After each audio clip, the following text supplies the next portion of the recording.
Yeah, that's better. Yeah, a bit of a spoiler. I'll get to that later. As no excuse, okay? I'm sorry for the starting scuff again, but it's a bit of a spoiler. I'll go through that later. Hello, everyone. Hope you all have a good day today. How's everyone's day been? I know some parts of you in the other side of the hemisphere just woke up, and I appreciate you waking up so early for me. I'm doing okay. Well, anyway, I will just get started with a little something because right after Friday's stream ended, there was one more tip. There was one more tip message, and I thought I'll just run through this tip with you all. Let me have a look. There we go. I just want to read it out. It's just one.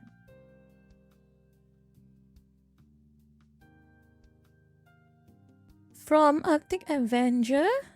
Hey, I just want to wish you the best. I really appreciate it.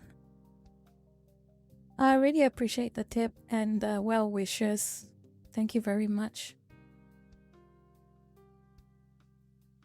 Anyway, I'll close this for now. So, this marks the first...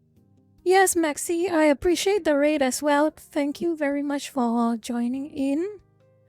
I'm certain, I know for a fact that a lot of people have a bit of time constraints making it to my stream. For that, I appreciate you all joining in. And basically, before I get into the content of today's stream, what I feel like talking about, I just want to talk about the simple fact that I have officially completed an entire week worth of streaming. I honestly didn't realize I'll be able to go through an entire stream, and I would have expected like something to go, touch wood, go wrong at any moment. My mind really goes a bit of a paranoid, schizophrenic meltdown sometimes. Touch wood, that's right, Mo-chan, touch wood indeed. That being said, I am expecting, if everything goes exactly according to plan, again, touch wood, 3 more streams, including this one, I will be able to reach affiliate status. Hi Anon, thank you very much for the tip. And you have no message. That's fine. I appreciate the tip either way.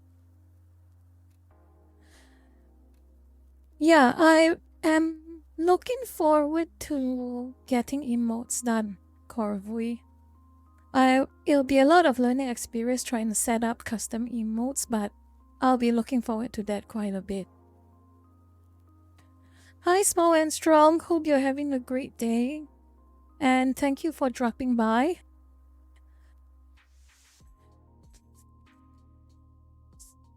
Okay. Out of the way, I feel like I want to just go through a little bit of like a retrospective of the posting I made 2 days ago, as well as the video I made that has now reached to quite a bit of attention. I feel that it is only right for me to just cover it and give it a bit of closure and a bit of fairness. So I suppose some of you might have remembered, and I don't know if there's any streamers, VTubers or artists here who feel very strongly when I talked about it, but I would just want to reiterate the fact that I talked about the whole situation between X and Blue Sky. Honestly, like I said before, I had made the post I made with the expectation that it might not get much traction. And honestly, it's fine if it didn't get much traction, because honestly, it is not exactly the most popular take. I admit that. I feel to an extent that regardless of the intentions behind my posting and my opinions, some artists and some streamers might not take what I have said particularly well, and I'm expecting that. But that being said, at the time I made those posts, as well as the time I make these streams, it is my genuine thought and feeling on that whole matter. Especially if we are talking about the context of AI scraping. And to be fair to the people who have responded to me, I am pleasantly surprised to an extent. Very pleasant. Actually, not to an extent. Quite pleasantly surprised that despite making what many would consider to be a very divisive take, I am happy to see the discussion surrounding it to be quite civil. And there's a lot of people just, "Hi Xavier, hope you have a good day."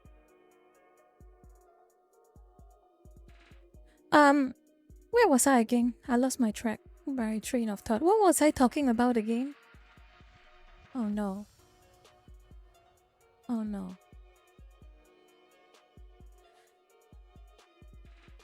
Anyway, I think I remember it. My take on Blue Sky, I am aware, is going to be a hot take to quite a few people. There's a lot of people who took it reasonably and have taken what I've said with fair consideration. But of course, there are also some individuals that have not taken it quite as amicably, I suppose that's the right word, and that is fine. And to be fair to the people who have been strongly disagreeing with my takes, you have given good points. And I was thinking to address one of the big points that some of you have provided, and I hope that the people who are expecting me to reply to their counter arguments are here, or some of you are here. Any of you are here who are expecting me to respond to the counter argument? Anyone here who disagreed with my take on 2 days ago and the stream?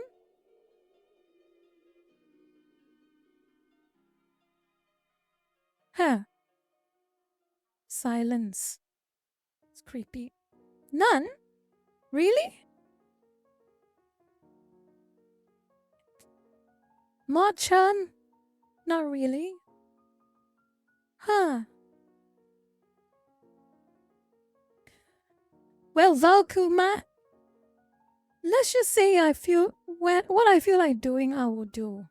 There is no real structure to my streams. Yes, fair enough, Primus Newgate. That is 100% fair to say. There is no two way about that. Of course, you will presume I have a stronger bias towards X, and that is fine.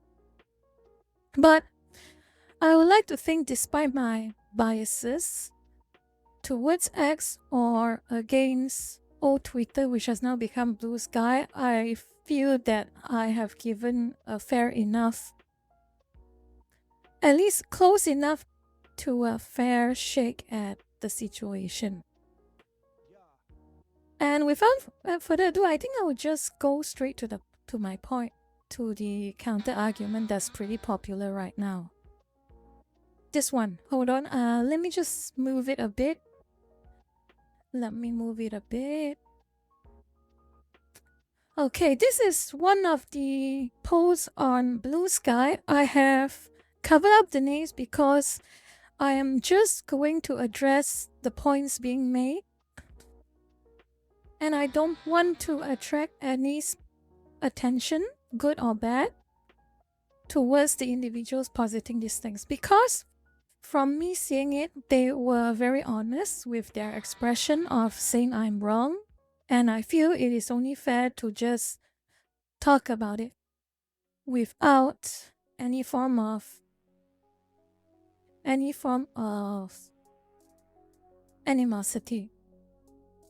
So I think this individual has provided 3 key points about the issue with Blue Sky that I brought up. The first one is, as you can see in the center, AI training and consent. When you post on X, you automatically consent to their AI using your content to create products based on the art it was trained on. By November 15, definitely. I 100% agree with that. And it is a bummer. Like I said on the Friday stream, it is a big bummer. And I will bring up another point later, but I will also keep going. This one I completely agree with. No, I will not argue against something that is fair. However, if you upload your art to Blue Sky, you don't give such consent, meaning you have a legal standing to challenge data scrapers if they use your AI without your permission. Okay, this one,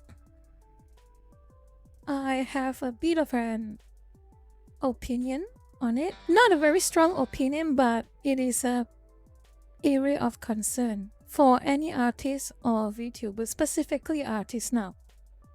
It is true that if the artist finds out or catches some third-party organization, some third-party organization has been training their AI without their consent or even their awareness, technically and legally speaking, they might have a case to make against these corporations. But say good hello, how are you? Hope you have a good day today and welcome. I want to keep going first before I address you all chat, but that is the problem, isn't it? Corporations. It is corporations with countless amounts of money, a lot of resources, possibly even an army of lawyers. You are one artist or multiple artists. You didn't give consent for them to use your content for their AI training. Okay, fine. You may have a legal case, but how are you going to? I want you to think about this a little bit. How are you going to sue big corporations by yourself as an artist whom your source of income is mainly commissions? That is a serious question. And unfortunately, even I don't have a very good solution to that issue. But this is not a pro towards Blue Sky, unfortunately. Just because you find out some AI has been accessing your Blue Sky play.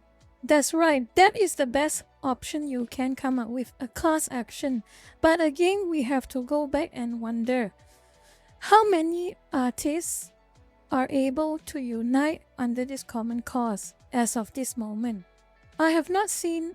It's going to be a very novel situation, make no mistake.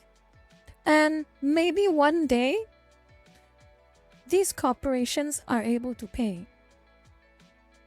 One day.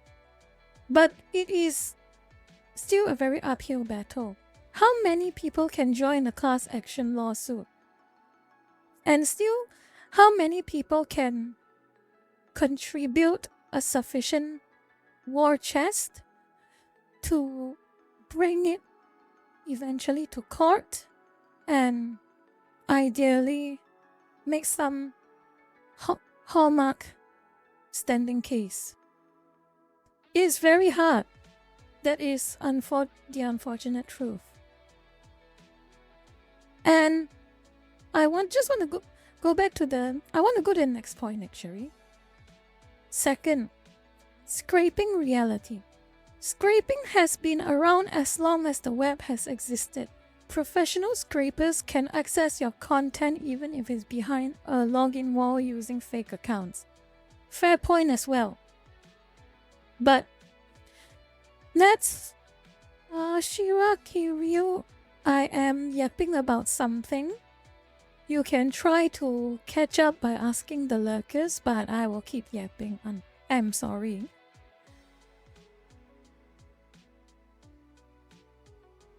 My goodness, is that right? Said Zero-chan. Hughes really got flagged on Blue Sky for posting his art? Okay, wow. I was not expecting that. I was expecting like small artists to be struck by Blue Sky because of course they're small artists. Unfortunately for them, they are not as big as to draw as much of a splash. But Hughes of all people, I can't believe it. Over fern art to boot? Really? Over fern art? Is that true?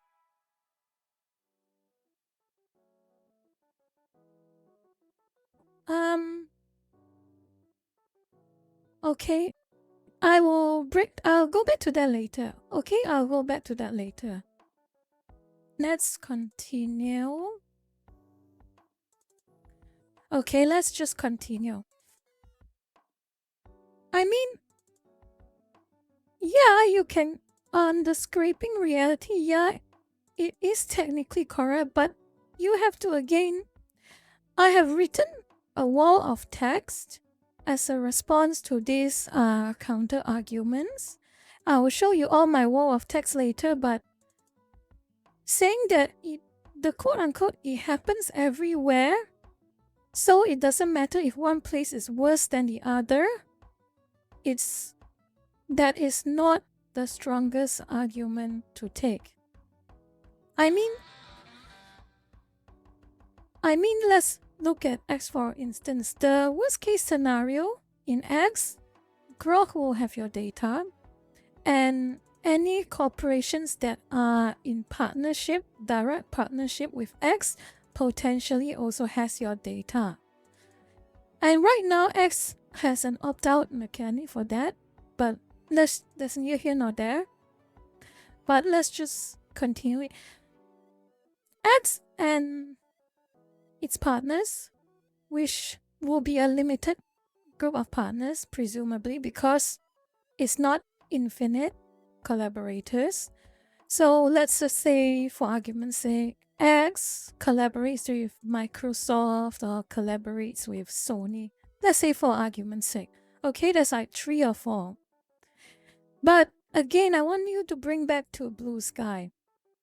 Because Blue Sky does not have a very specific restrictive policy at all when it comes to AI scraping, such as a login screen, I will question. Let's just say, for argument's sake, okay, the login screen is minuscule. Let's just say the protection is not a lot, but it's still something. And something is better than nothing. And in this case, you compare it to Blue Sky, everything is public by default, which means there isn't even an attempt to restrict AI scraping. On X, you can debate about how effective the scraping protection is, but there is an attempt. Moving on to the next post. Instead of gatekeeping your content, it may be better to make it public and more easily searchable. This way, you can at least control the visibility and access. This opinion is a little bit got me a little bit trying a bit hard to think about it. What do you think it means, lurkers and audience? Chat, I don't exactly really know the point this post is making. What could it possibly mean?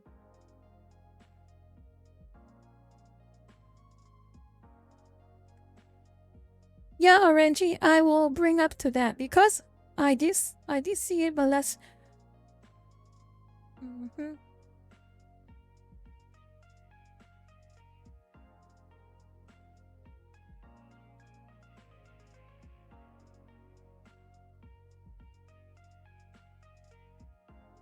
Well, either way, this is the one at the bottom center. I am unable to truly understand what the point is being made.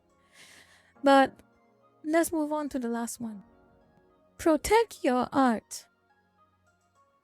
Again, understandable. You have to find as many ways to prevent AI from scraping your art effectively. There is, as some artists told me, nightshade and glazing. But this is not a specific. This does not specifically take aside this specific point. So, not really too much else to say. With that out of the way, I want to go to that wall of text that I just added recently. If I can find it. Unfortunately, I have moved away from that. There we go. So, I might as well just read it out. And if there are any artists here who want to argue with me or just bring up a counter argument, anything that I've gotten wrong, just bring it up with me. I will just read out what I have said. The valid points I did say, fair enough, uncertain. Yeah, another point is APIs. There is APIs bypassing that will get through X login restrictions. That is true. But that being said, I just want to bring up this whole point about, as far as I know, and as far as a few people have told me, this API and permalinking issue still requires at least one person to be signed in to share the information. And so it's by default a little harder to access. Let's say if you are an AI, you probably require something a bit more elaborate to bypass the login screen, which is probably going to weaken the whole login point I made a lot, but I'll just keep going on. Next is, I just want to again draw the big distinction. X at least tries something. But the problem with Blue Sky is this point. By default, all posts are publicly accessible. So, you have to opt in to the privacy settings if you're logged in as Blue Sky. So, one of my chatters have bring that up, and this is the issue I am seeing. If Blue Sky provides all profiles by default private, so basically just wall off from the onset just like X does, I suppose the biggest drawback, the biggest pro for X is completely gone, and okay, that is completely fine. But by default, it's it's something you have to turn it on. So on the balance of risk, this was the point. It is still riskier being on Blue Sky than X. If you're just talking straight about AI scraping. So that being said, let's just close this for now.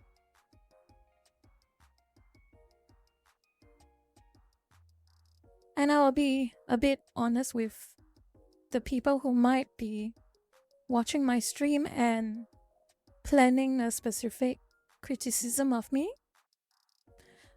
I will be blunt with you. I have zero intent of antagonizing anyone. This is an issue that I can observe. And solely on this basis of AI, this is what I think is going on. Now, there are some people, they are a minority, but there are some who have misrepresented those posts I made as something inherently malicious. I am not doing that.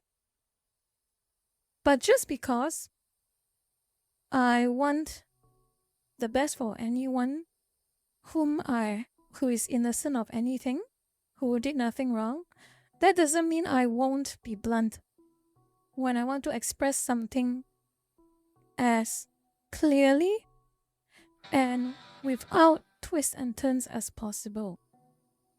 My point is 100% simple. If your excuse to moving to Blue Sky is over AI, that is not a valid reason to move to Blue Sky.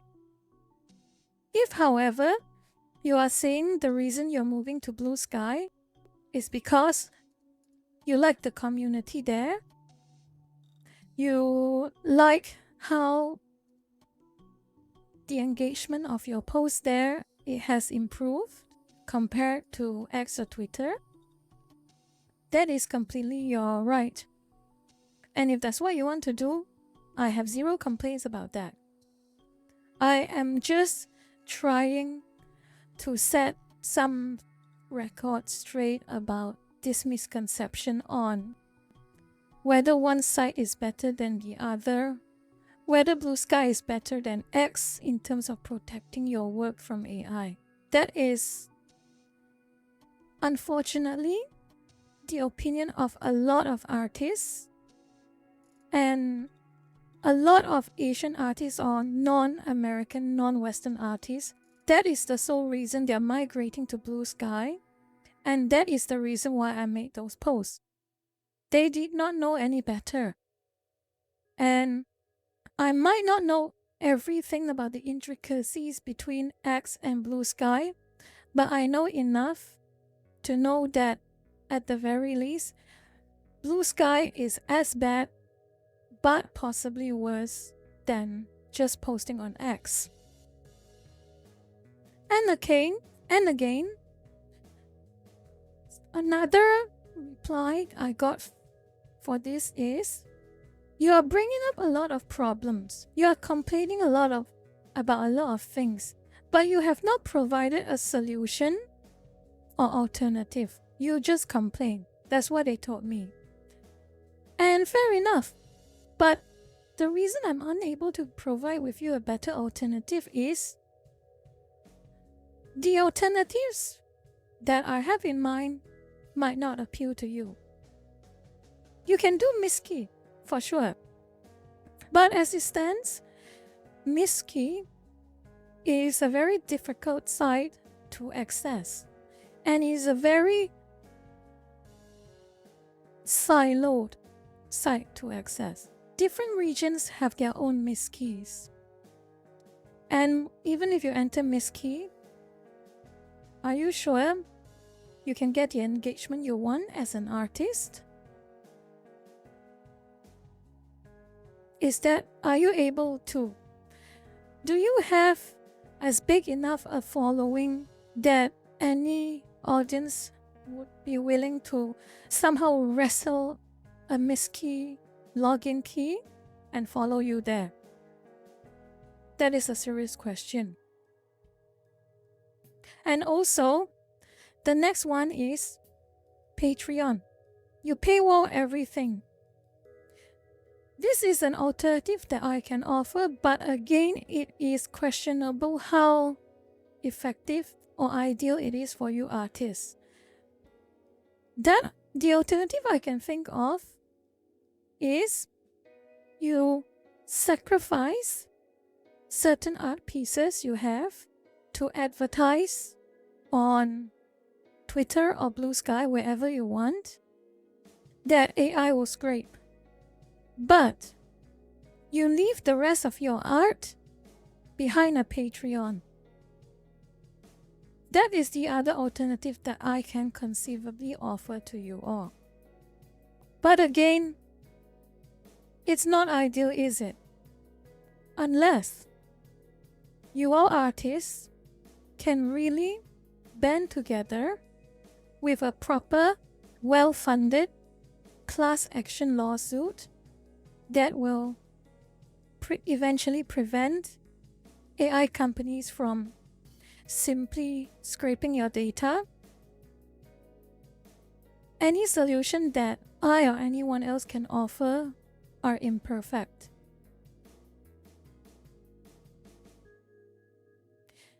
Anyone following so far?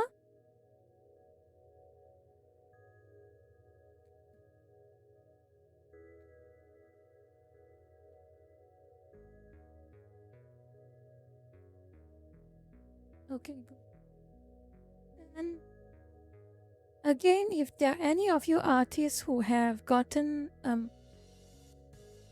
false impression of me, that I am picking on you all for going into Blue Sky, please, I request that you do not think that way. I just don't want you all to go under a false impression. I'm a busybody. That is Banmin.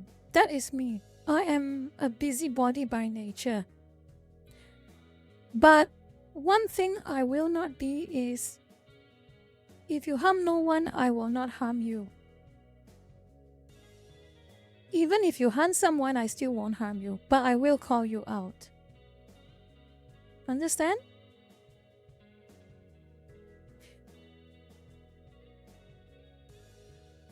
Sushi Rai Shirai.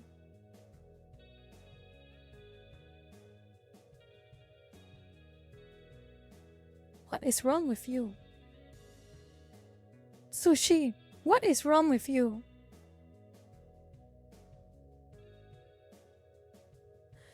So, summing it up, wait, I just want to go through another post. Let me see whether I have it.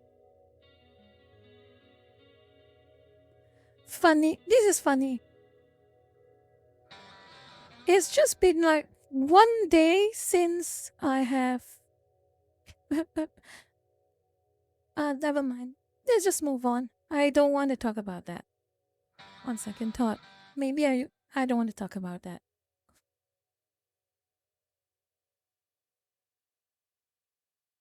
Okay, let's see what else I'm going to talk about. Let me see here.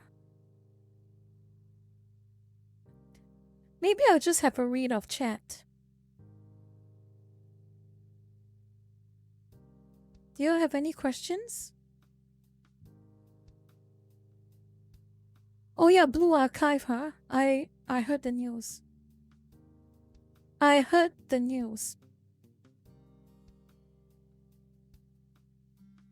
Hold on.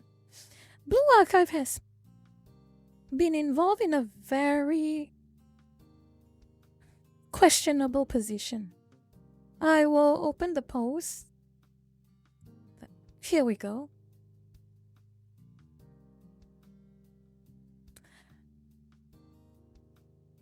This is an apology Blue Archive has sent to mainland players because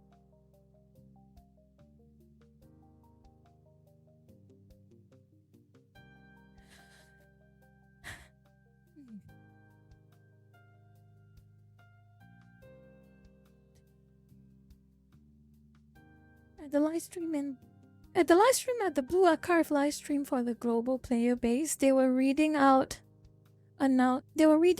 player statistics, so the number of players according to region. And they have done something that is often known in the Vtuber community as a Coco incident. So they have done the so terrible thing of saying Taiwan. That's it. They separated Taiwan when reading out player population. And the bend over back was because of them. Shameful. Very shameful.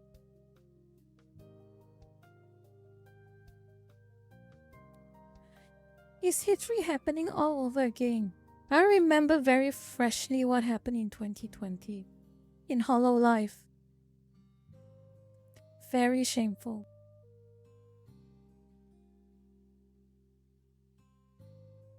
It is unfortunate.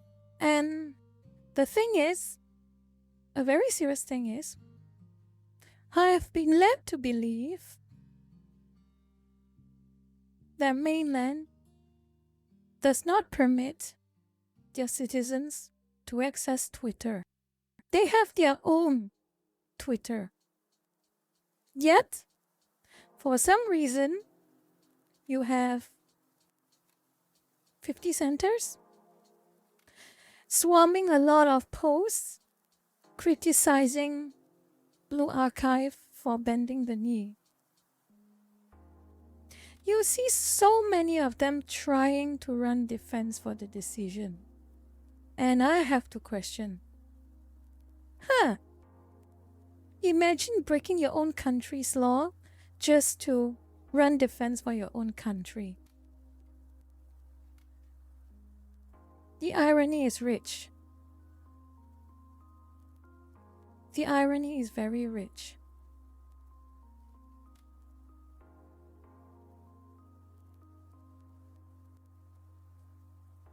And it's a shame.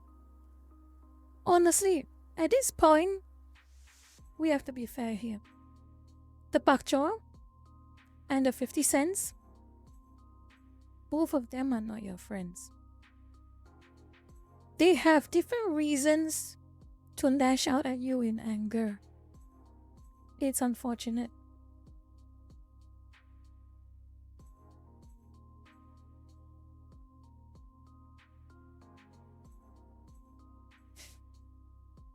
Well, this is going to be a drama that's going to play Blue Archive for quite some time now. And honestly, I can expect a lot of global players who are not from mainland China to move out of the game. And it'll be a shame. Well, it is what it is. Devs do the wrong decisions. It's on them. The consequences of their own actions.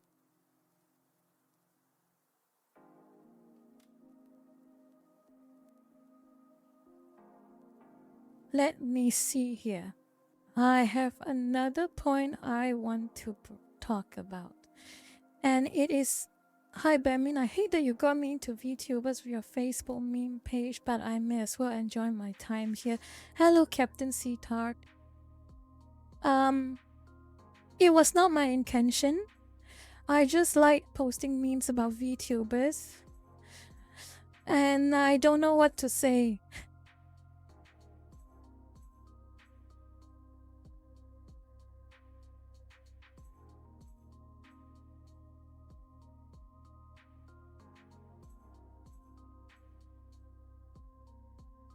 Oh, Calcites, Cal Cities 1. Don't get me started about HK, okay? Don't get me started about Hong Kong. Let's just say I have some particular opinions about Hong Kong. The incident surrounding it. Hold on. Let me see if I can find it. Let me see if I can find it.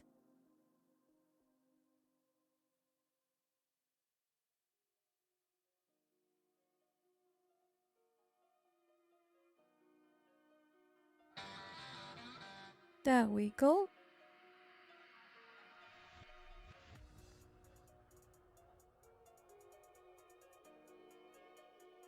So, this is something called the One Country, Two Systems system.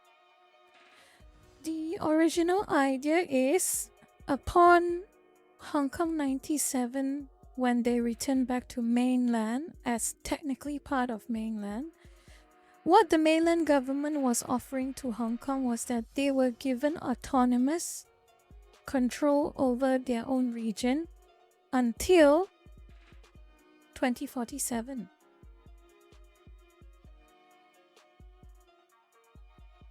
And I suppose you all know what happened, right?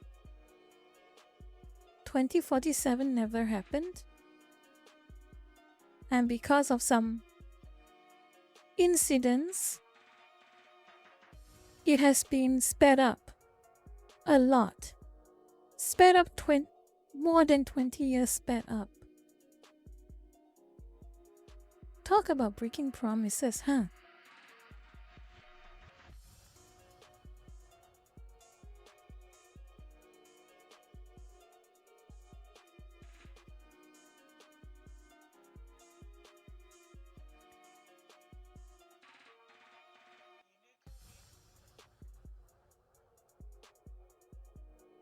Hosaku's VT, in a way, possibly. It is undeniable when I read the news and watched the news that there was a sizable chunk of Hong Kong who was just tired of the protests and the riots that was happening. But again, there is one problem. And from my somewhat limited reading on it, that whole movement started because mainland wanted to expedite an extradition law. So basically, people living in Hong Kong will be tried in mainland courts. And they didn't like that. And I suppose that was like the powder keg of sorts. It was a mess, no doubt about it, unfortunately.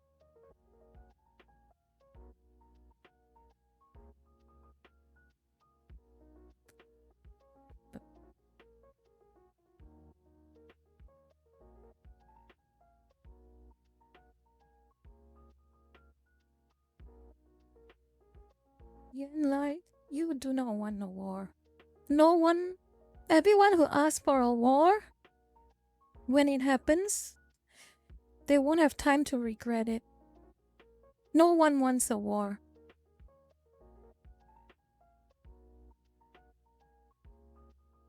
I think I should keep going. Hello, Sane. Welcome, welcome. Hope you have been having a good day. Hope you got a good rest.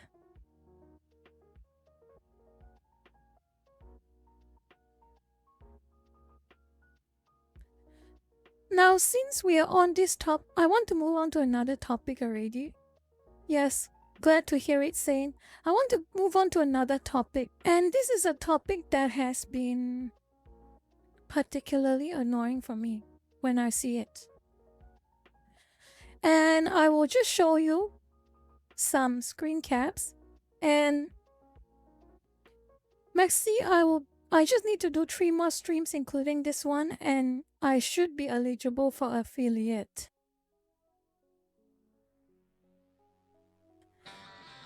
That's just... my train of thought is broken again. Sometimes I feel like I have short-term memory losses, and that is so annoying. What was I talking about?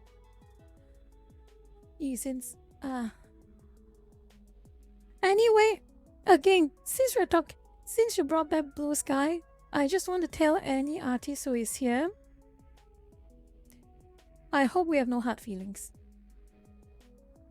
I only mean the best.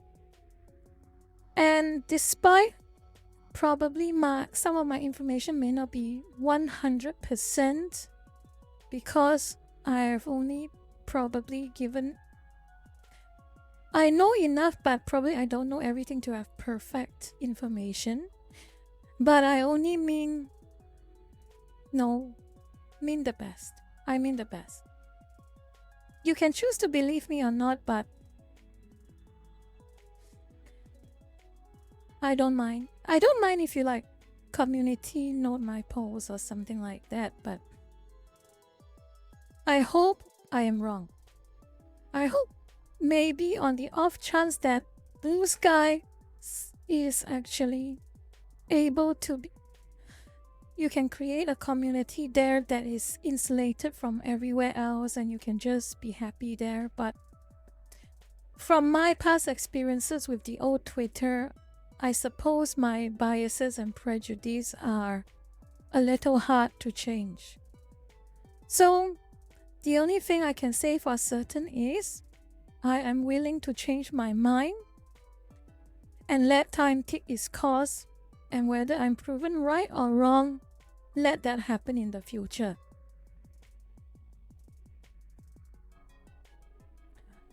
Oh, by the way, Sane, are you still here? Apparently, my lurkers and the chat here say that Hughes got struck on Blue Sky. Apparently, one of Hughes' art got struck and deleted off of Blue Sky. And it wasn't even like, you know, the usual specific petite individuals type of art. It was like Fern. Fern art got taken down. Can you imagine that? I find that so hard to believe, but it seems Hughes complained about it on Facebook.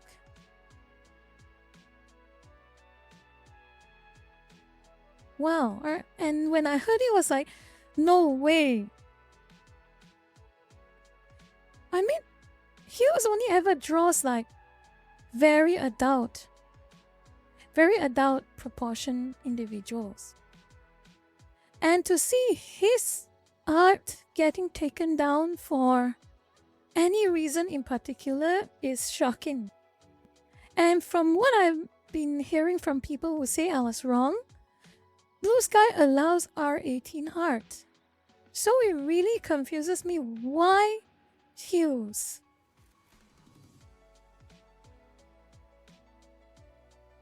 Well, one day we will know. I hope for the artist's sake and for Vtuber's sake, Blue Sky gets better. If Blue Sky gets better, maybe one day I might have my mind changed. Good morning, Gastronomo.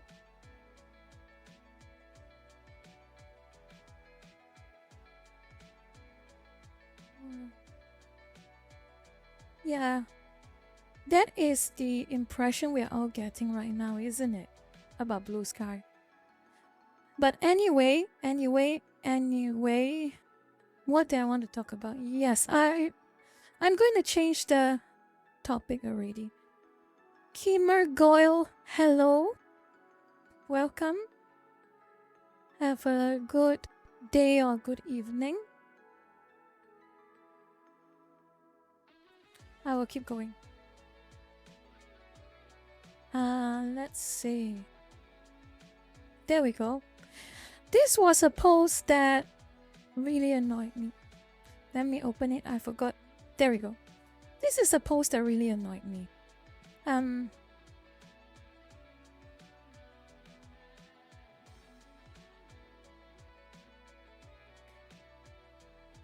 Basically, I will completely cover the names of all the people involved just for privacy's sake. But let's just say I have identified the VTuber equivalent of Anita Sarkeesian. It is very telling, this individual's behavior, and it says more about this individual than it says about everyone else. So, for those who are unaware, this individual was virtue signaling about the usual VTubers with a very specific type of avatar. Let's just say that. They went into a whole virtue signaling tirade. Hello, Banmin. Just managed to Bersuku08. Managed to tune into your stream. Hope the stream is going well. Hope you had an easygoing Monday so far. I appreciate the tip very much, and I'm hanging on. I'm hanging on today. That's more than I can ask, I think. Anyway, I want to go back to this point.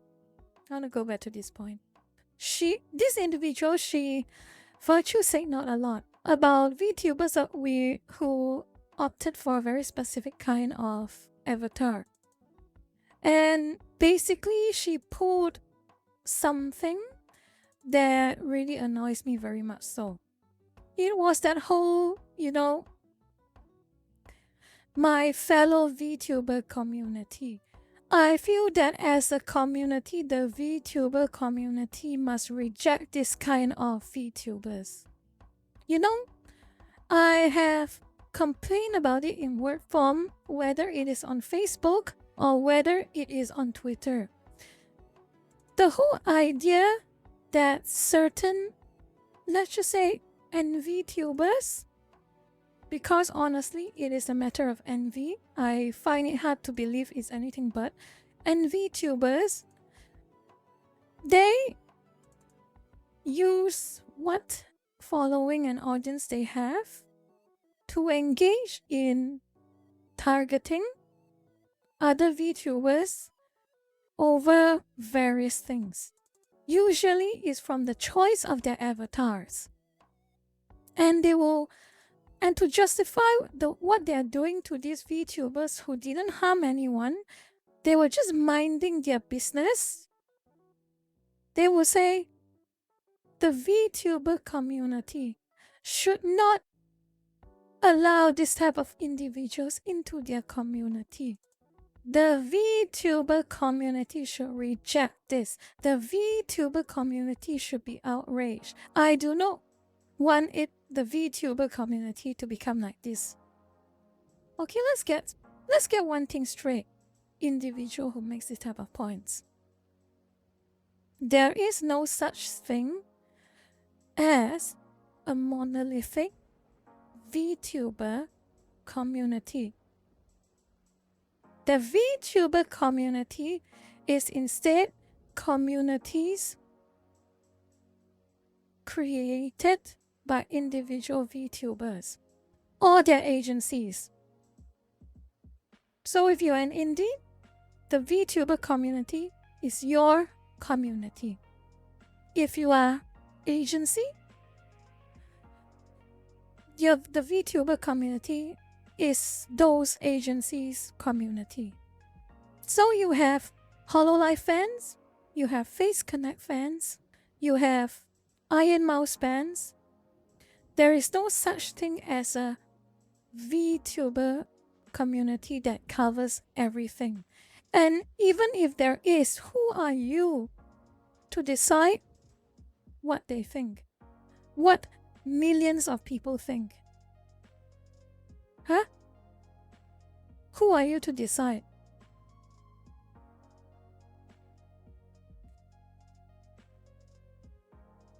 And that is my current rant about it. That is my current rant about it. If you are a VTuber up and coming, and you see someone who claims to also be a VTuber, and they start posting things about you, whether it's directly calling you out, or insulting you, or even worse, sending their followers after you,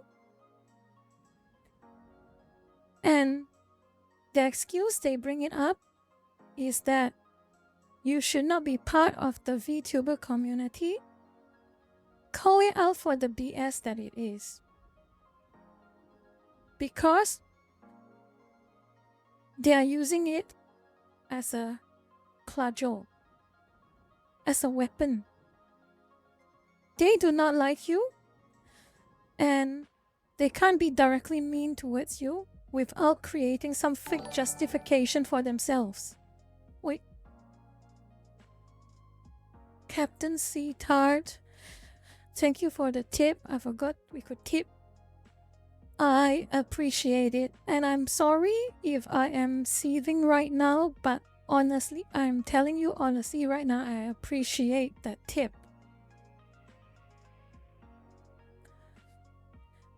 So, I hope you understand. And if you are a legitimate person who wants to be part of the VTubing scene, whether you have a passion for it, whether you just like doing it, let no one stop you from doing it. If you harm no one, you should not be afraid. Okay? Anyone here planning to be a VTuber? Anyone?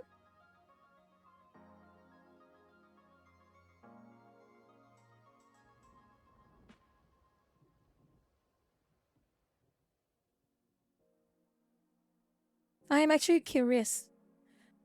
Kozaku's VT, you should actually try, you know. Just give it a go. Just give it a go. Start off like small, maybe as a PNG tuber, then move up. You can. It's worth a try. You will never. Oh no! What is this? I can't pronounce that name. I'm sorry. Thank you for the tip. I appreciate it. Let's talk less about me for now. Let's talk about you all, chat. Anyone here who wants to be a VTuber?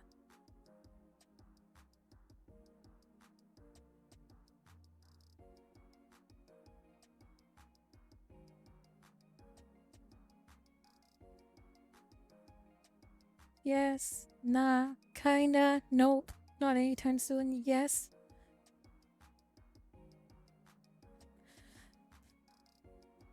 One misconception a lot of people have about VTubing, or any streaming in general, is that you have to start off with charisma. Charisma is not something you either have or you don't. Sometimes, if you do enough of it, you will grow your own charisma. You will never know how good or bad you are until you try.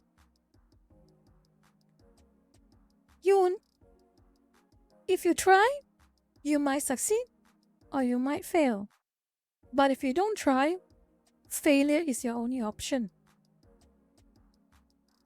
And Sushi, I don't think I have that much charisma. If I did have charisma, I wouldn't be pausing so much and stuttering so much when I talk.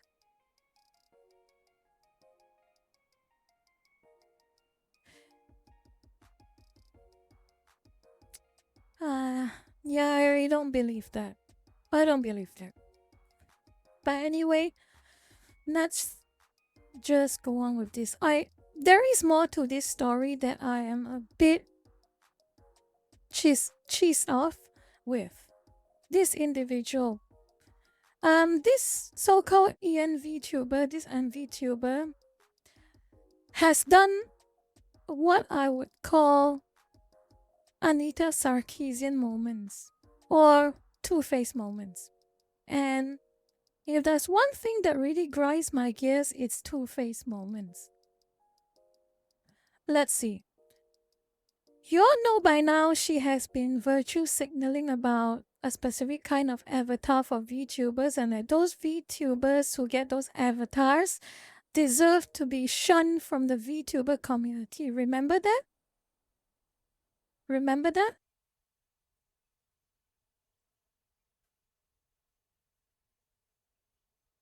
Well, let's get a little bit of a punchline here. So, you should see gray name, the one in gray color. That is a VTuber with a very specific kind of avatar design that red name has virtue signal against and claims to hate and want the VTuber community to reject. And you know what's funny about that? Red name follows gray name. They both follow each other. They are mutuals. And I'm not sure whether you can read the quote post there. Let me have a read. Let me just read it out if you can't. I'll just read what Red has said. The amount of accepted that kind of content in VTuber spaces is a bit repulsive. I wish to not associate with those kinds of people, nor have them in my community, regardless of their size or popularity. I already got lumped into enough weird things by using the VTuber label. Please respect my community and leave. Thanks. Okay. Very bold, stunning, and brave words. Now, I want you to focus on that specific line in the center paragraph. I wish to not associate with those kind of people, nor have them in my community, regardless of their size or popularity. Remember that line. Because, you know why you want to remember it? Because Grey Name remembered it. Grey Name, just for your information, is a VTuber with a very specific kind of avatar design. The one that Red Name is repulsed by. And would you look at that? Look at the part that is circled in red. They're mutuals. Red follows gray, gray follows red. And presumably,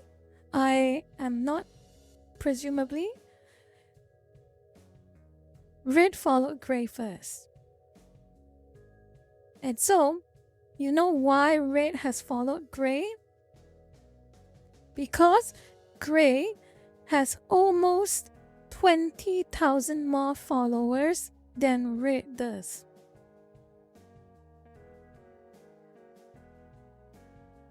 Think about that. Read back this center paragraph. I wish to not associate with this kind of people, regardless of their size or popularity. Would you look at that? Would you look at that? Grey Name noticed it, evidently. And of course, Grey Name has unfollowed this individual in red. So, what I saw was red lying through her teeth. She does care. She does care that another VTuber whom she claims to be repulsed by has a bigger following than her. She, presumably, suck up to Grey.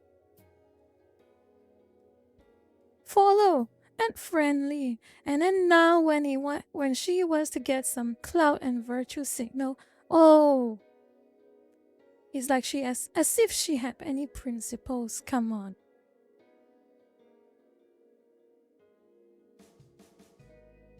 Yeah, that's my that's my rant on this VTuber incident. Oh yeah, one more thing. Look at the image to the right. Let me move aside.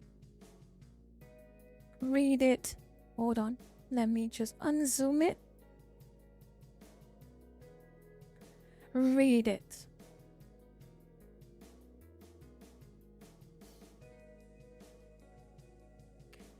That is an Arnita Sarkeesian moment. Imagine claiming so loudly as a gotcha that you never liked watching VTubers. You never liked VTubers. And then coming out as a VTuber. And then claiming you have every right to speak on behalf of the VTuber community.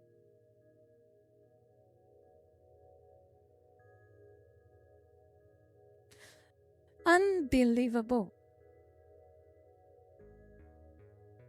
09 surprise exam. Oh boy, don't I remember memories of surprise exams.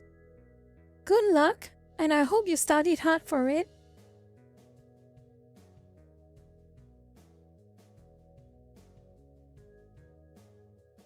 And I will be here for a while longer.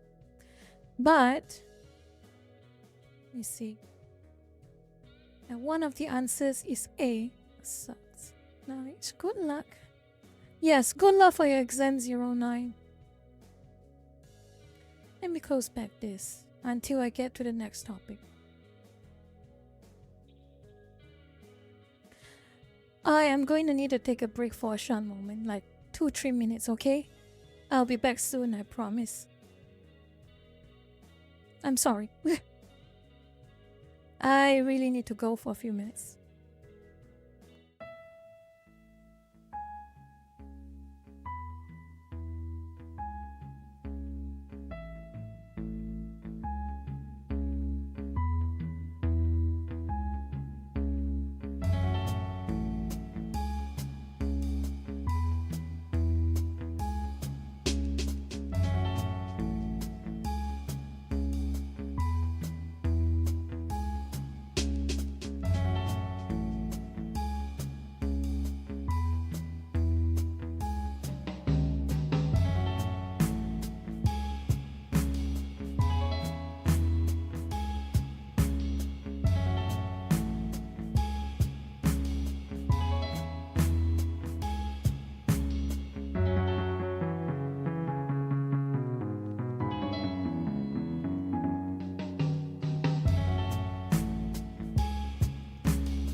I'm back.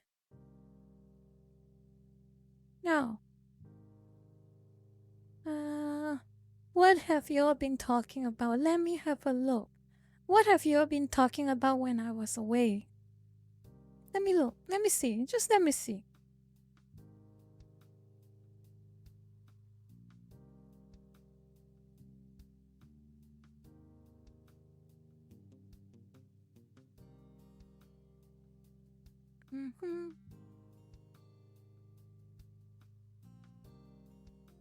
Oh, gee, thank you, you all. Thank you. Thank you, lurkers. Just because I got rid of those words from the filtering process, that still does not mean you all should be spamming it every moment you have. Just because.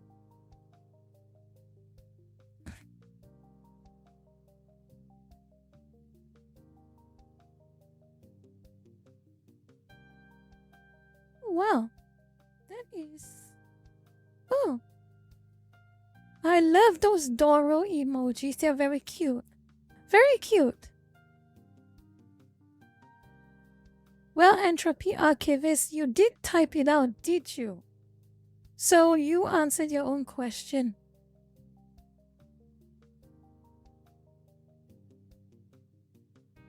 I love Doros. Doros are so cute. Oh, I can't wait for my emoji privilege. That is one of the biggest reasons I can't wait for affiliate, honestly. Using like box standard emojis is terrible.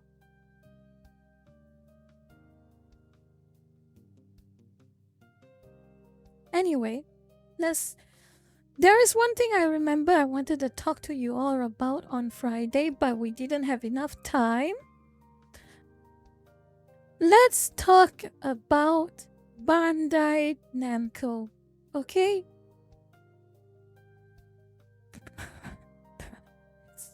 Let's talk about Bandai Namco. You all know about the big hit AAA Bandai Namco game that just came out, right? Very popular with the modern audience. Very, very popular. Huge success with the modern audience. Unknown 9, remember? Let me just re-enable this. Unknown 9 is doing very big numbers, as you can see. Very big numbers. Impressive numbers. All-time peak of 285. Pray for our peak of 215. And roughly 87 players playing right now. Big numbers. Very successful game.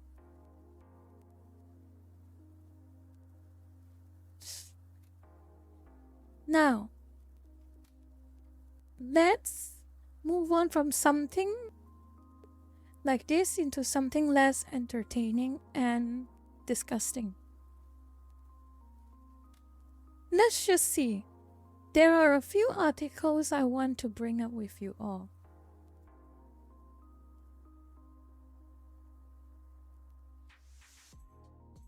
This one is from Screen Rant, and I brought it up before in a previous stream, and this basically proves it. There is a lot of indication, very heavy indication, that Bandai Namco have cancelled many games, including One Piece, Naruto, and who knows what other game that we didn't get a chance to know about. And what they did instead was spend it on this. They used their budget, presumably, to acquire this Canadian game development company. The game development company that released this successful 300 maximum player game, Unknown 9. And let's be honest here. There are many reports that talk about how Bandai Namco wanted this series Unknown 9 to be their next big hit, their ideal Concord, the cinematic experience. So apparently, Bandai Namco budgeted and expected who knows how many sequels to Unknown 9, games, TV shows, books, who knows? But of course, as you can see, Unknown 9 had quite a success, didn't it? Almost 300 players. Very impressive. Very big hit. But you know what isn't funny at all? What isn't funny at all is this. Let me show you something.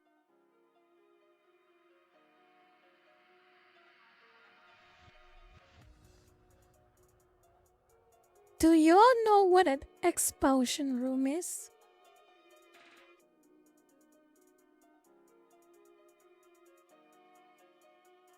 Well, for those who do not know, expulsion room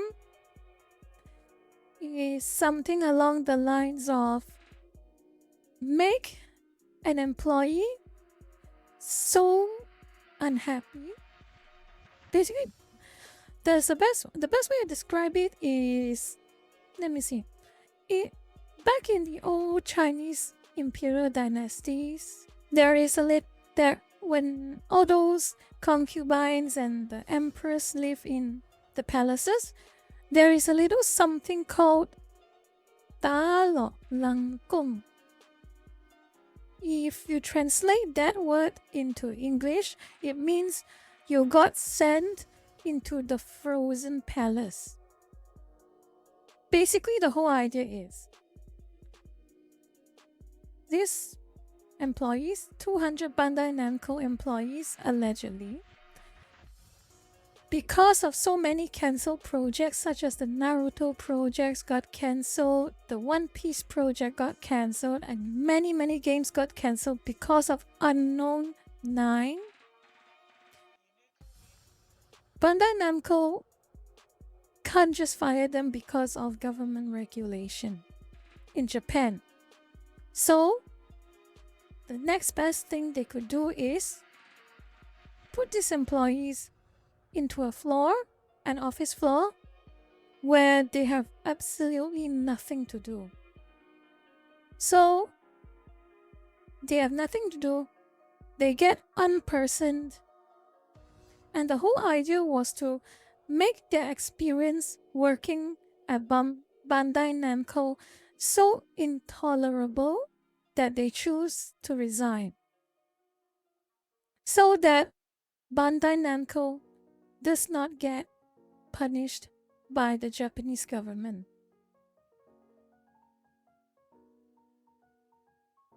Imagine that. Really.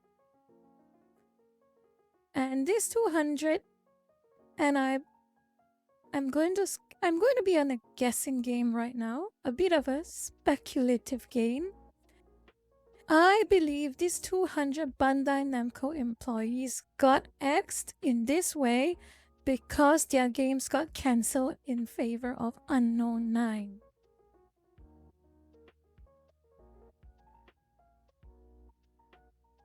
That is a punch in the gut and salt to the wound.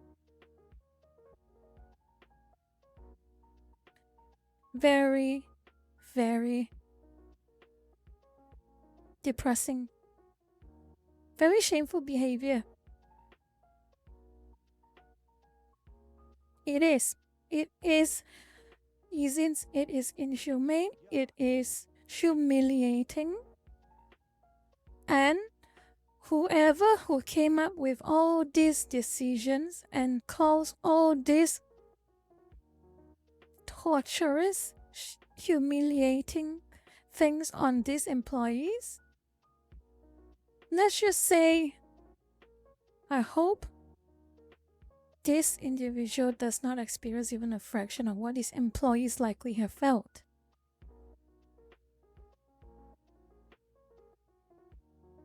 So I have no pity for Bandai Namco.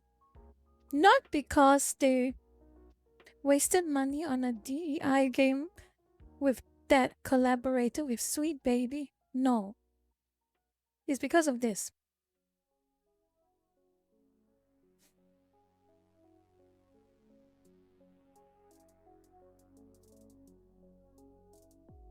And you know what's the funniest thing about this? Even if Unknown 9 flops and Bandai Namco loses money, I have reason to believe the execs up top won't be touched. There is always someone down at the bottom and on the front lines who will be axed, who will be punished.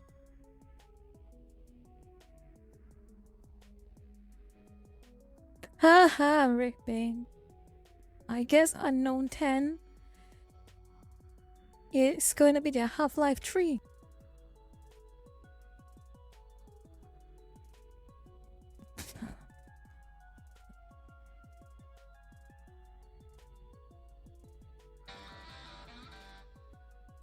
Let's just say I have reason to believe that this goes even longer than that. In fact, my experience with Bandai Namco, I have dug out some things and remember some things that already gave a very huge indicator of their intentions a long time ago. And I have reason to believe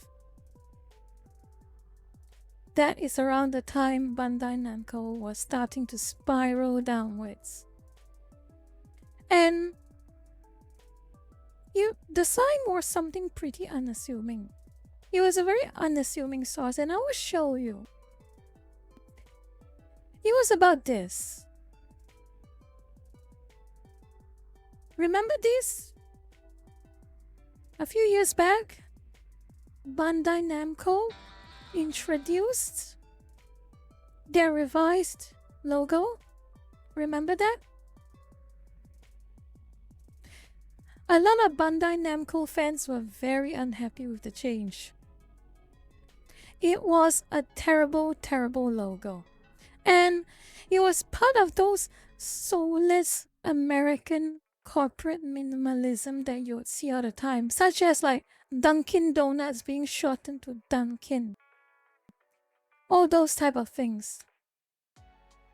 And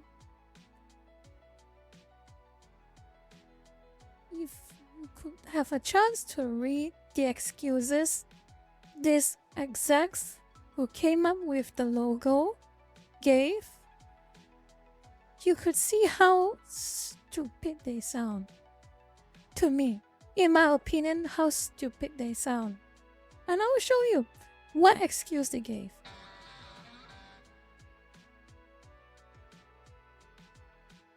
So this is the excuse they gave. The new logo's beach bubble motif for Hidashi in Japanese, blah blah blah blah blah blah blah. You know what I see? You know what I see? I see textbook cultural appropriation. All this bakchor always rag on and on and on about cultural appropriation. But you know what I think? Look at this. Look at this. Read this excuse for the logo, for Bandai Namco's logo to change. Look at this and tell me with a straight face it was a Japanese who came up with this idea. Tell me with a straight face it was a Japanese who came up with this idea. Tell me. Tell me it is not some American expat who came from California wanting to sound quirky and sound smart, just bring up some random Japanese little trivia that they came up with and use it as an excuse to create a stupid logo. Tell me that.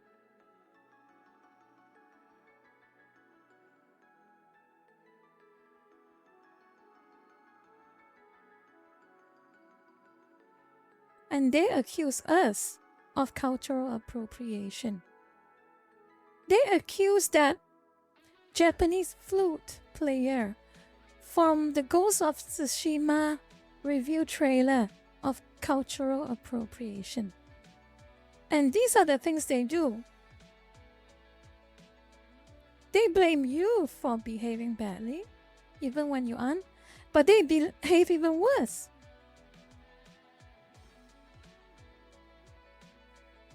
Yes, Aria.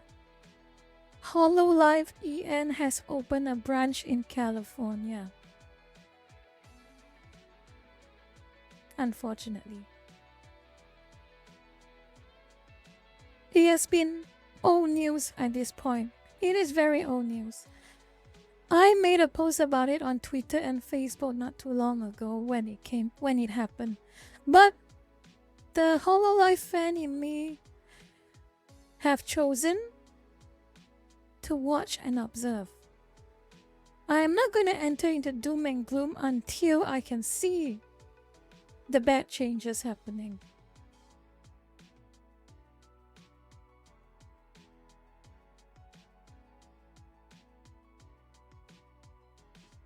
I am white-pilled like that, unfortunately. Or fortunately.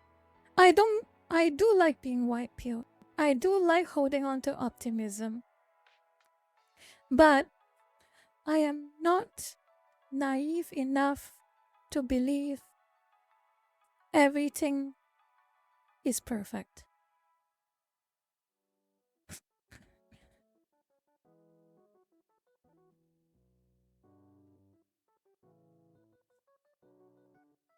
So, any questions?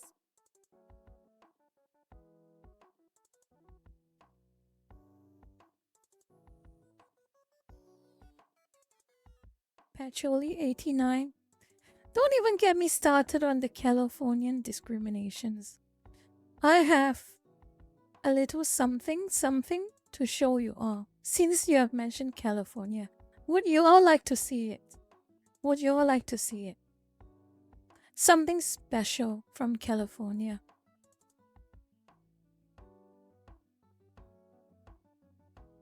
Okay.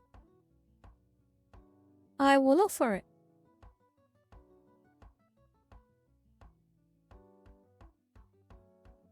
Talk amongst yourself.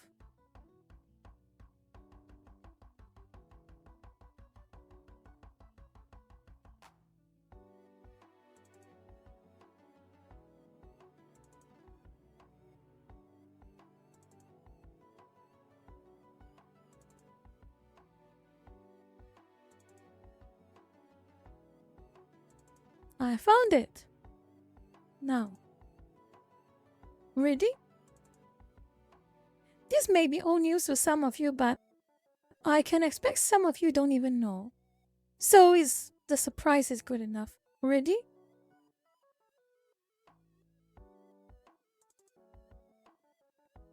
Well, if you're not ready, too bad. Voila! Do you know what you're looking at?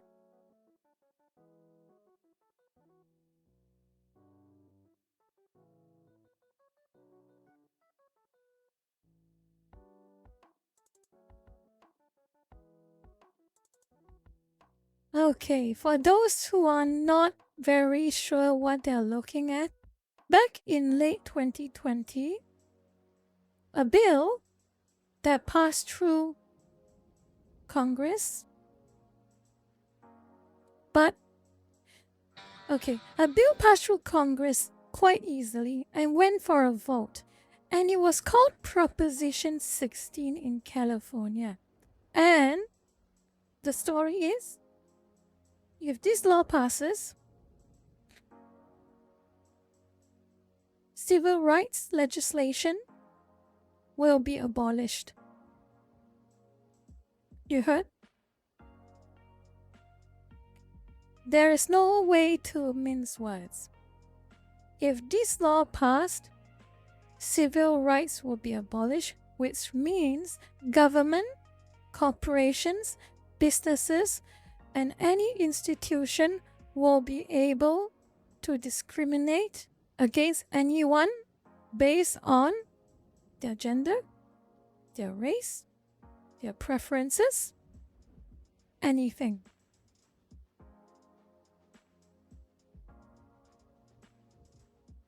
That is Proposition 16. And when I read it, I absolutely refused to believe it. But I saw it myself. And whenever you see me talk bad about California, I would like you to remember this. They almost made segregation legal again. They almost made institutionalized racism and sexism legal again. And they call it affirmative action.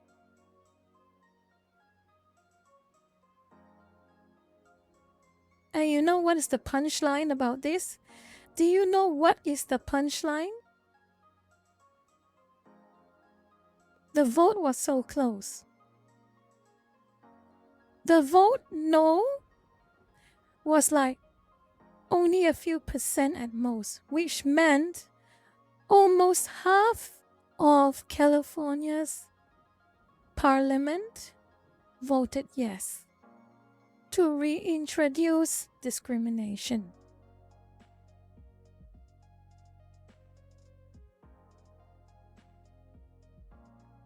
And they think they are so stunning and brave, they are so progressive, they are so anti-racist, and this is what they do.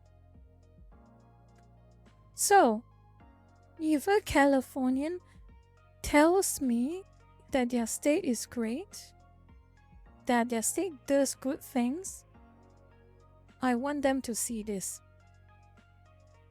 How close it was for them to legalize discrimination. They always talk about it. They always talk about how bad it is to have institutional racism, but yet here they are, almost voting yes on it.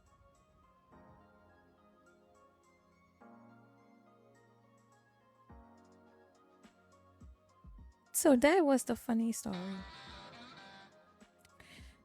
Okay, let's keep going. Let's have a look at what else I have.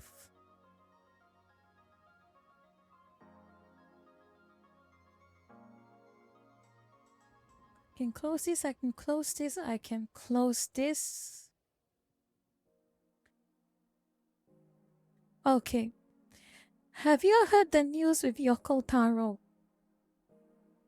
Have you heard the news of Yoko Taro? What happened to him recently? Or rather his products. Okay. You all do know, right? Yoko Taro loves his community. He loves his fans. That is open. That is very clear, isn't it?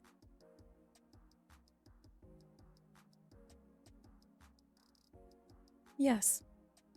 Yoko Taro loves his fans. And one of the things that Yoko Taro really liked was that his fans created a website. And that website is something called, let me see, what was it called?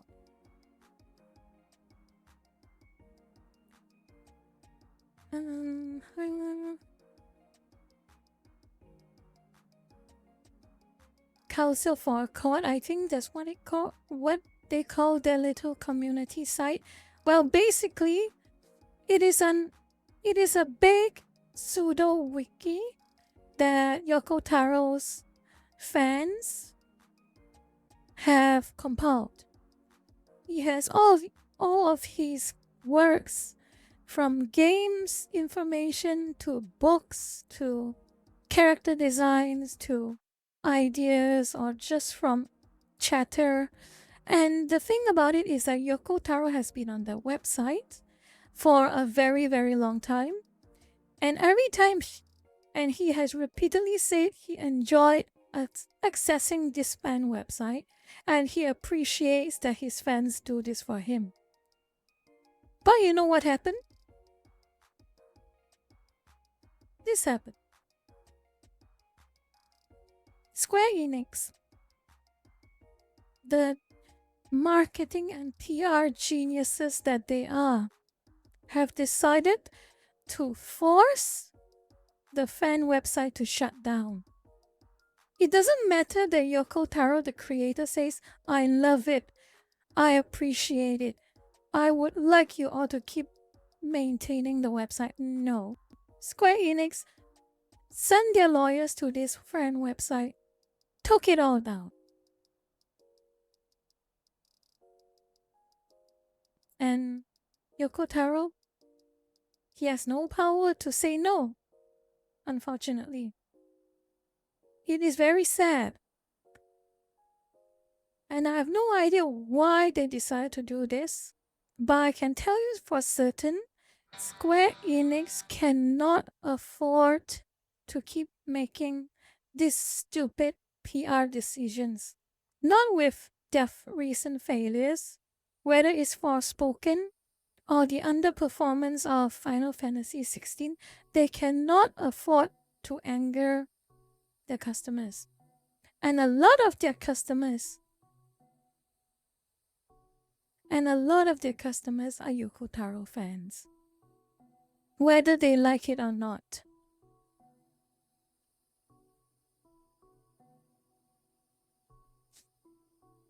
And so, people are very upset. A lot of Nier fans, a lot of 2B fan artists, what have you, they were not happy at all with this development. And I can't even imagine what Yoko Taro is thinking as this decision came down. So, people online have been saying Yoko Taro should leave. He should go far, far away from Square Enix.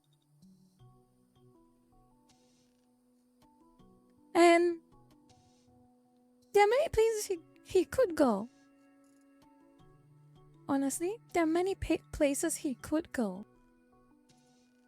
I, for one, would love to see him collab with Shift Up again on something big, something original maybe. But time will tell. This was such a bummer. All that information, all that hard work from a community of passionate and dedicated fans just gone because some big corporation decided no fun is allowed. Shift Up is Korean, yes.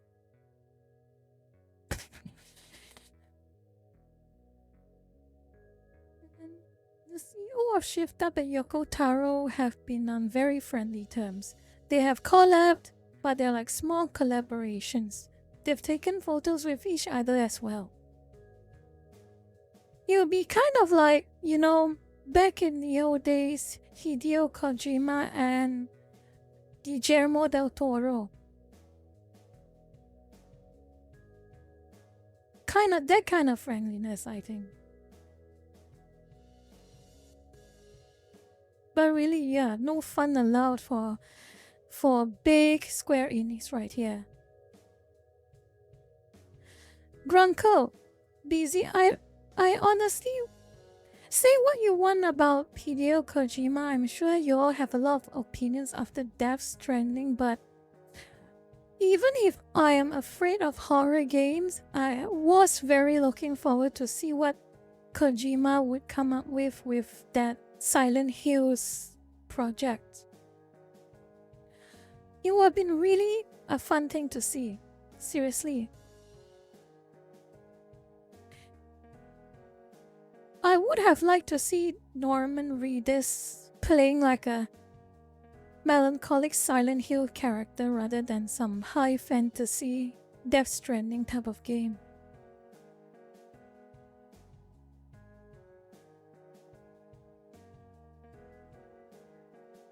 Yeah, it was such a shame.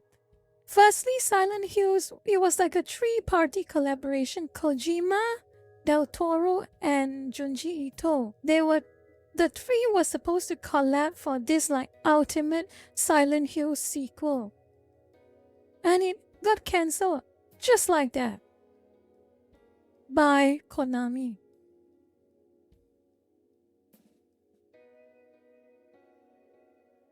Yeah, PT. PT is one of the most PT, the original PT, not the recreations by Unity Engine or Unreal Engine, but the original PT from the Fox engine, I recall, is one of the rarest exe files to exist right now. You had to have a copy of it because it was completely gone after Kojima and Konami had that falling out.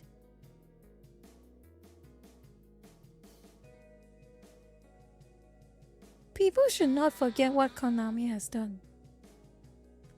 All the Silent Hill pachinko machines, all that botch games, all that insult to Metal Gear with Survive. They must not forget that. And if there's any reason I think that people should not buy the new Silent Hill 2 remake, it's because they should remember what Konami has done. But I can't force you to do what you don't want to do.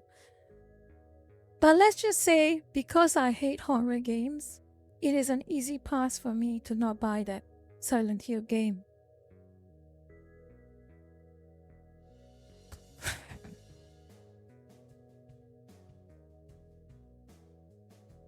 Let's see, what else do I feel like talking about?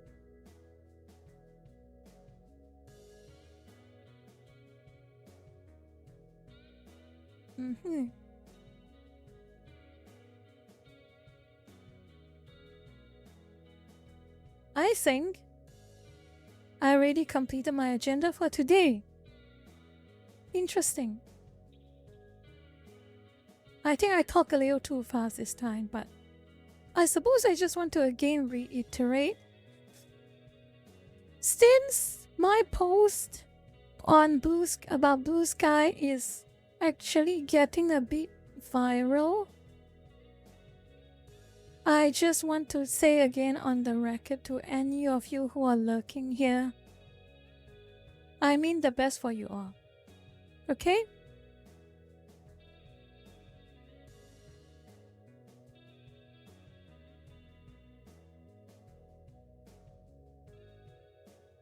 Yes, I am not ending the stream just yet.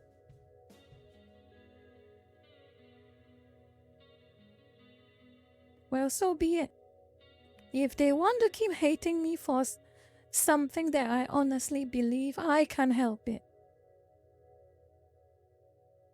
Honestly, I cannot help it. I can honestly express my thoughts on it, but if any of them or any of you here who think like them are going to reject it and lash out at me regardless, it is what it is.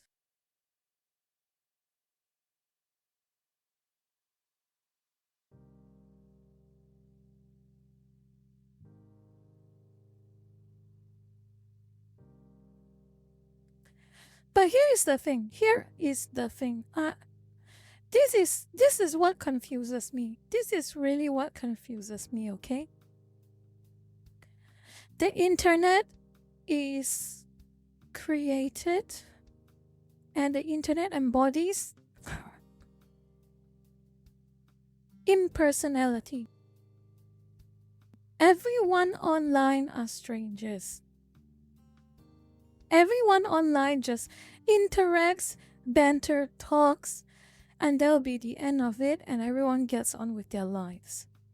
But what I do not understand is how some people are capable of making the banters and the communication they have take them so personally.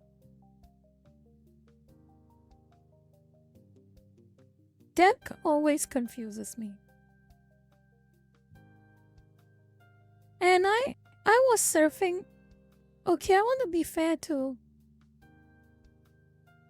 Blue Sky again. I have been nothing. I hope I've been nothing but fair to Blue Sky, but on X, I was surfing X. I saw another account sending the most heinous nonsense to another big account. Basically, this account sent a bunch of DMs to another bigger account saying they want their family gone. They want their lives gone in the most painful way possible. And they want everyone who associates with this account to be gone in an equally terrible way possible. And you know what it was about? Anime. Again, it was over opinions on anime.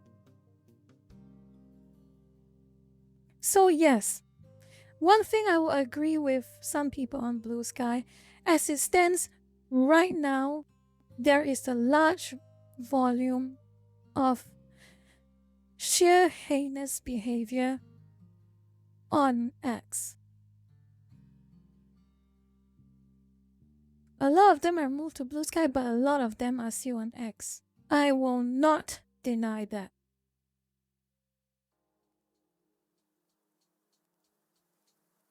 And you can look for it for yourself. It's a very big account, around 400,000 followers on X. And this account shared that DM, and it proves exactly everything that I have said. And don't get me started on what happened to Chibi reviews. It is, let's just say, the behavior of those who harass Chibi has been nothing short of monstrous. Vilified. They should be vilified for their behavior. And the irony of what they have done has not escaped me. It punched me in the face. The irony of what they have done.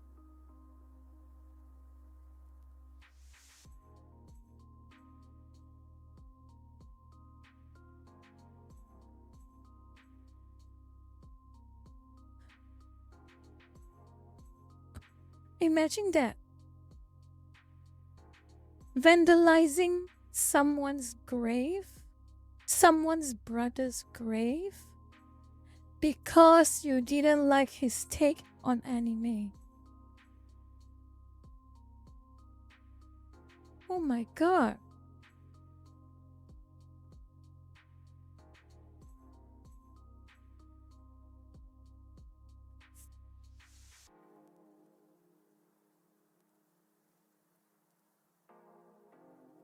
Well, since we got a little bit of time on our hands, maybe I should just chat with you all, right?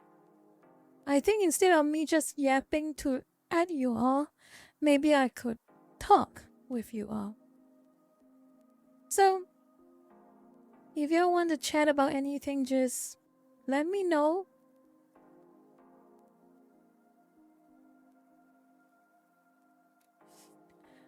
And I am now reading the chat very closely. Twitter drum. You see, let me have a read of chat. Banmin turn base, please. Why? Why? No.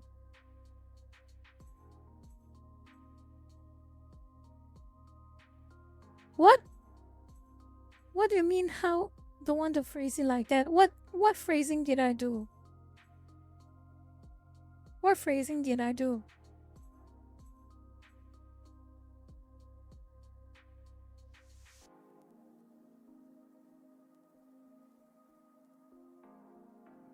What phrasing did I do? DFO627, thank you for the kind message. Yes, irresponsible ghost. This is regarding Chibi, isn't it? Indeed.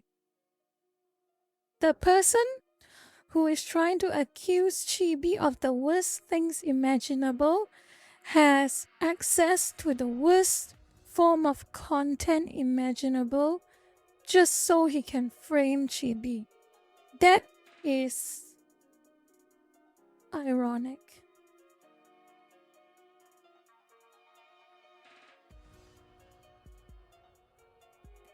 Yizins, do I read manhwa? Yes, I do read some manhwa. There is one that I am reading actively and I do really like is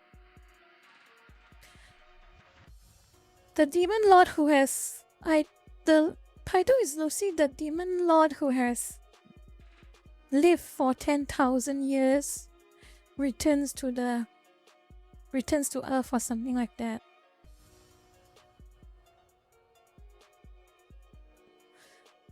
No, not solo leveling. I don't like solo leveling. I never got into that one.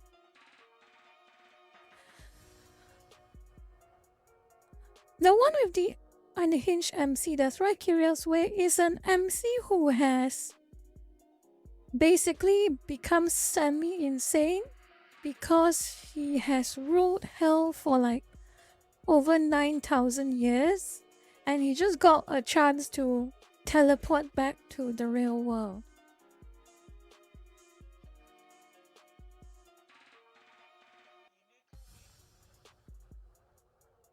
I like that story. It's very fun. It's a fun story.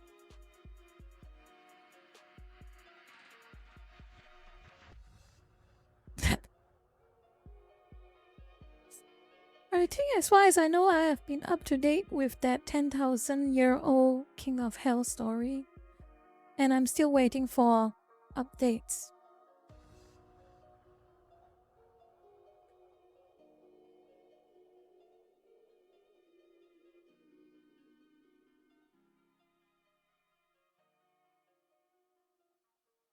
ReZero?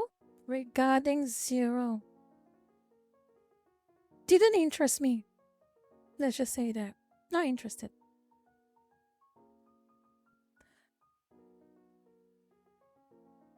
Isekais are very hit and miss for me. If it hits, I really enjoy it. If it misses, I won't even bother.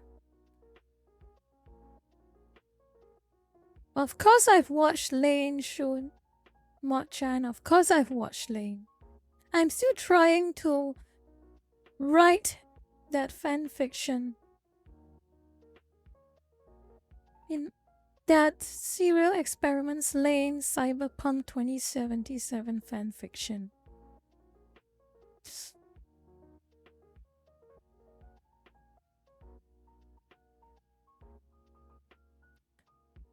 No, Shiraki Real, I am not watching ReZero. I'm not. It doesn't really attract me.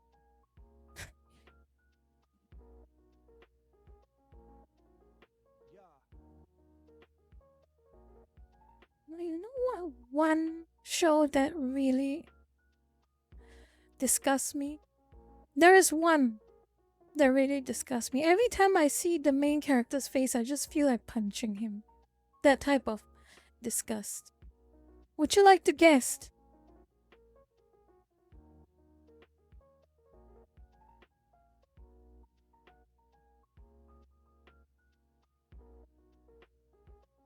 Would you like to guess? A series that I really do not like, and whenever I see that main character having the stupid laughing face, I just feel like punching him type of feeling. Hi, Rena Dozo, that is correct. That is correct. Every time I see his face, I feel like punching him.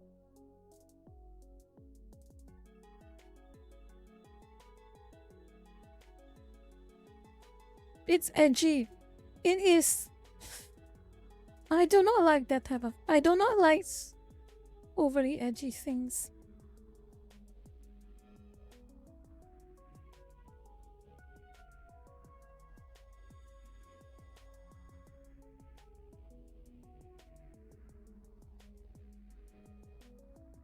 really didn't like that story. It kind of makes me sick, actually.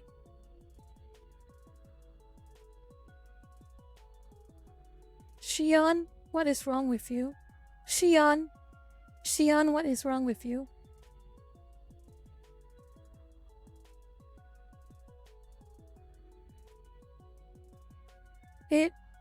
I am also of the opinion, Sushi, that anime and manga is hot garbage.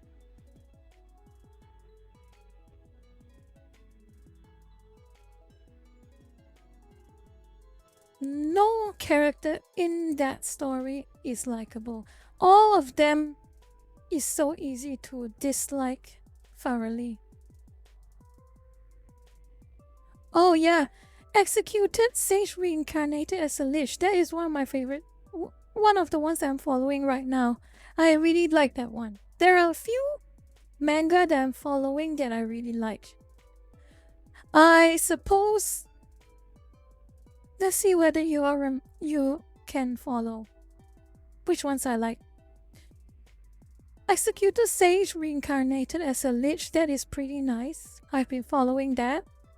Another one that I do like is reincarnated as a mob in a Otomo? Is it? I got reincarnated as a mob in one of those games. I don't know what that one was. Otome, yes. I got reincarnated as a mob in an Otome game. It was I like that story because that was subversion done right. It was a subversion of a typical trope, but it was done in a very unique way.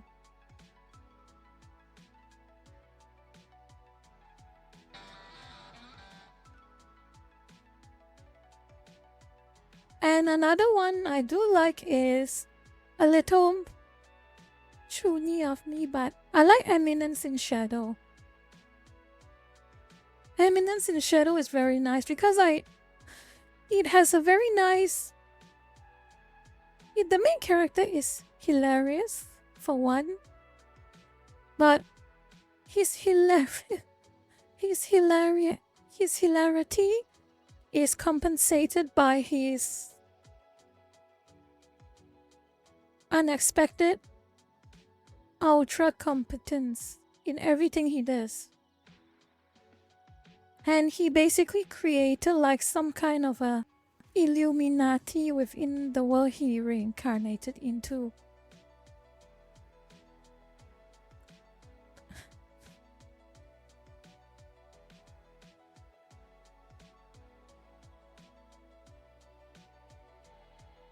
Oh, Claymore! I read a lot of Claymore back in the days. It was a dark story.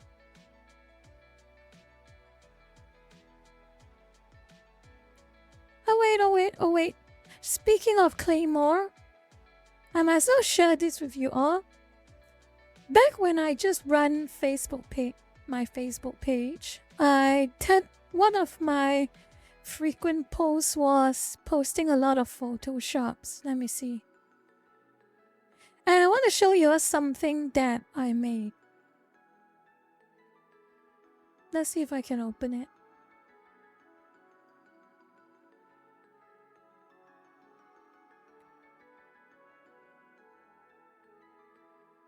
Let me see if I can open it. Since we are talking about Claymore. And the moment I played Witcher, I read Claymore first, then I played Witcher. But the moment I played the Witcher games, I just got reminded about Claymore. So I made this.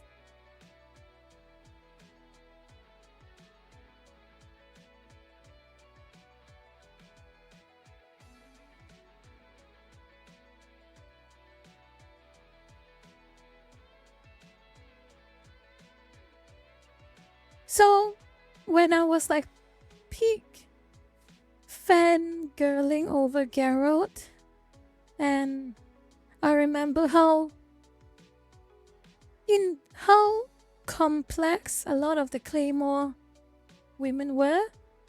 I just felt like, imagine if they were in the same world. So I got this.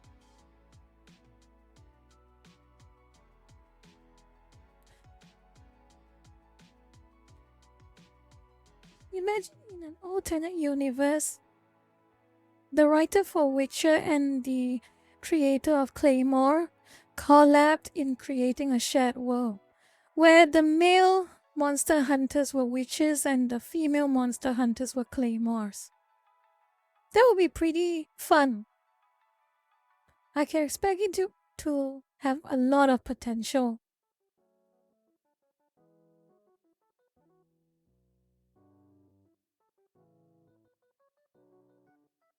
But of course, we don't live in that reality. And all of these are all constrained to fanfiction.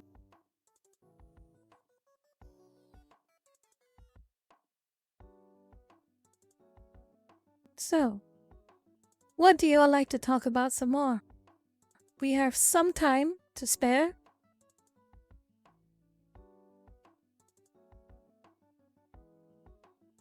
No, I haven't read Devilman. Here's the thing, I recall that the Claymore manga just stopped at some point, and I remember it stopped because a lot of Claymore fans were complaining that it stopped, and there was like no closure for the series.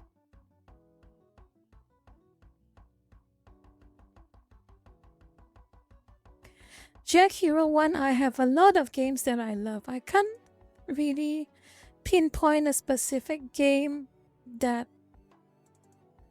rom-com anime. Rom-com.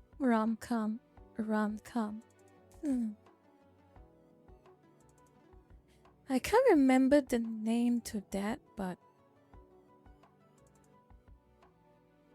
I forgot the name to that, but it's basically an anime where a guy is tasked with taking care of a very talented artist who lacks social skills and also lacks public decency. I forgot the name of that story, of that show.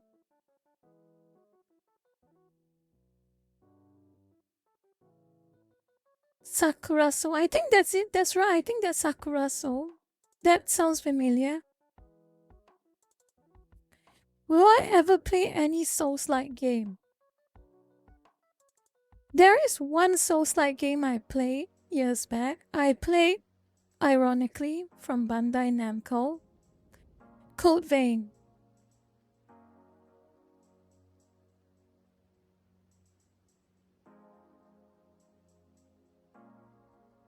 That's right, it's Sakura, so that's the anime I'm talking about. But the thing is, I've kinda gotten tired of playing Code Vein. I played it a lot last time, but I just kind of... I wrote a fan fiction about Code Vein as well. But I kinda... But the problem with me and fan fiction is that I tend to give very long hiatus because if I feel like writing, I will write. If I don't feel like writing, I really won't write. Yes, I saw that meme circulating X as well, Impossible Ghosts.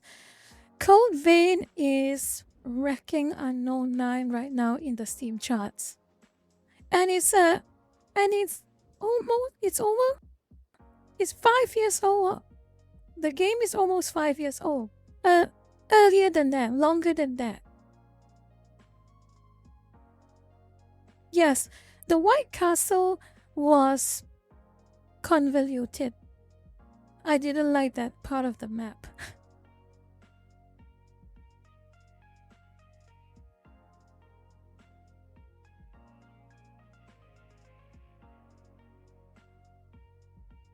But imagine one of N. How old is Code Vein? Let me have a look.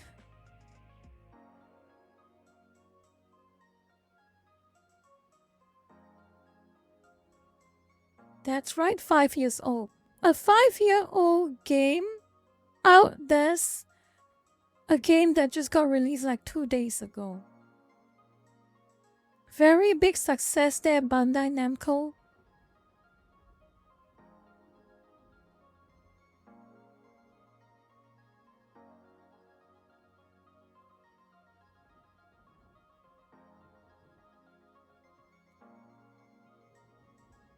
As Mac Eric, good morning. Hope you have a good day ahead. And thank you for joining and welcome.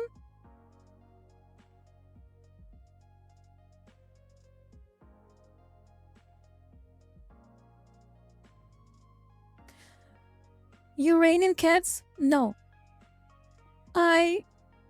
When Final Fantasy 16 was announced, I was initially excited about it, but when I found out that it was 100% solo, you have no teammates, you have no co-op experience, I was like, no, not interested.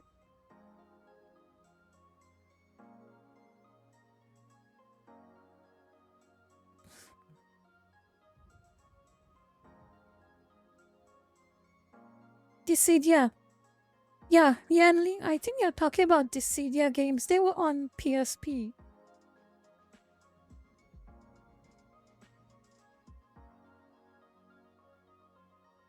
Yes, Battle Realms, Grunkle, I've also played Battle Realms. I played it with my old Pentium 4 PC. It ran quite smoothly back then. I even played like the devs Lord of the Rings game as well. It was like Lord of the Rings, War of the Ring. It was a very weird take on Lord of the Rings, I have to admit.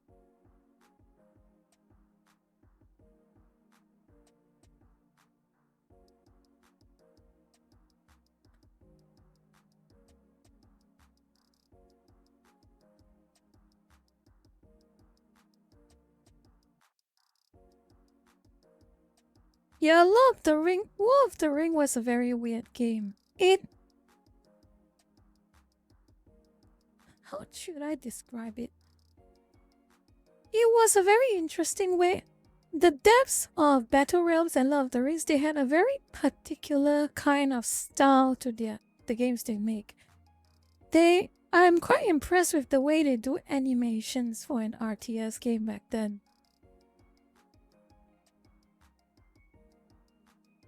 Are you sure you'll want to read my fanfiction? Seriously?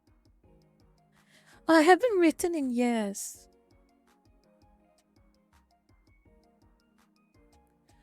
And one day, I will do it one day. Maybe on when I feel like it. I think this coming Wednesday, I'm going to do a gaming stream. And I've got a little something planned with someone. Then on Friday, I will cover what I feel like covering on Friday. And then we'll see from there if there's any more time. Okay? Wednesday, I want to play something. 80 Pi 9. I guess you can say that, but you will find out more about it soon. And the thing is, on this collab, I won't be streaming on my channel. Let's just say that. I am giving the host. I'm just joining the host for a little sesh. Okay? I'm joining the host for a little session, and in the coming days, I will update you all on it too. So then you know where to find me. No, well, you'll find out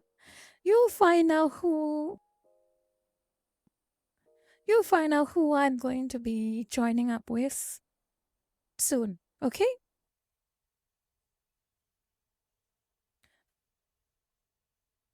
Entropy. To be honest, I doubt Kirsha has any time for me. Honestly, let's be real here. Keisha has a lot on her plate, whether it be her own streams, her own research, whatever. One day maybe, but who knows?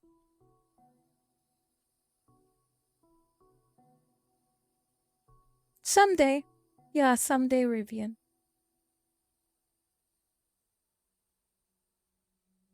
Yeah, Shion, that is very true. Kirsha is always flooded with work.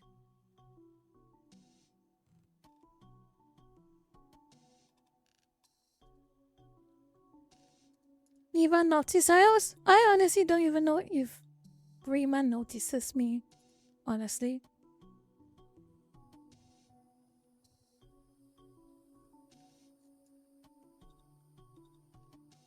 Rocky City, huh?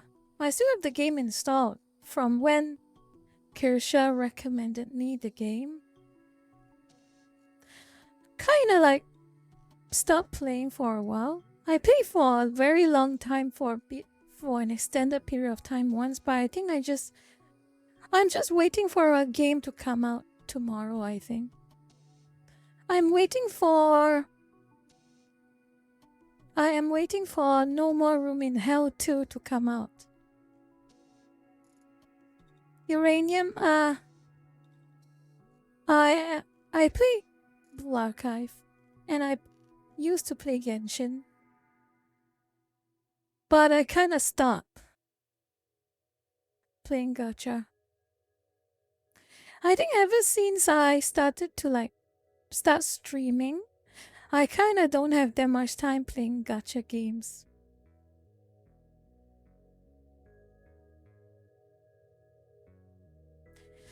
Zenless Zone Hot Swap, not interested.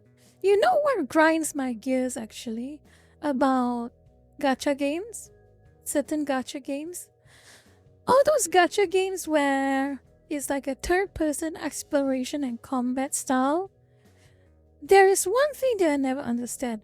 Why are they so obsessed with hot swapping? Do you know what I mean by hot swapping, lurkers? Do you know what I mean by hot swap?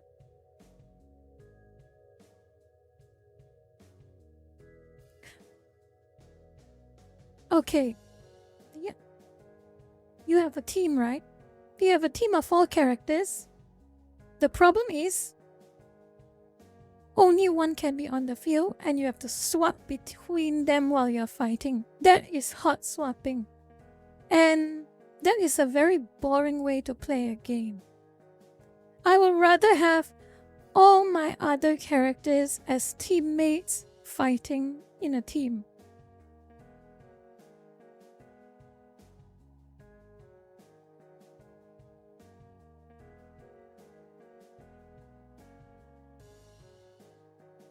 Yes, Aria for matcha. I think 2 games come to mind that have very, in my opinion, near perfect combat, team-based combat. It is Final Fantasy 15 and Dragon Age 1. They both had like peak combat. You actually feel like you have teammates who will help you out and they will contribute into a fight.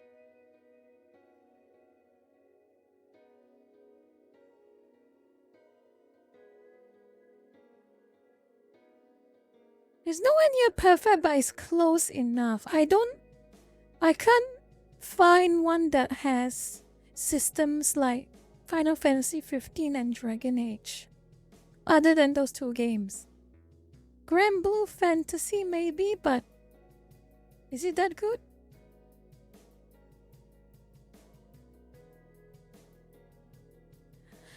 Oh yeah, Tachikoma Kuro. Did you know about what happened about Final Fantasy 15?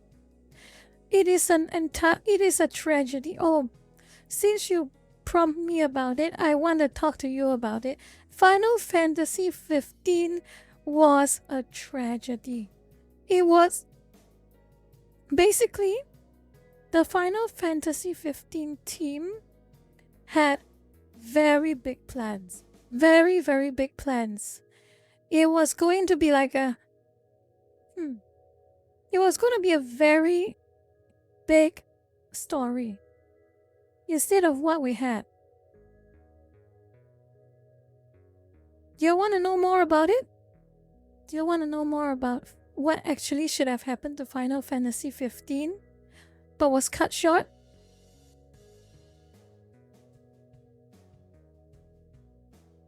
Okay, we can talk about it. We can talk about it because I did love Final Fantasy 15. It was a very good... I loved the game. I know some people really don't like the game, but I loved it.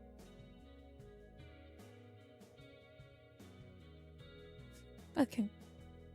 Let me find an image to talk about first so that we can set a backdrop.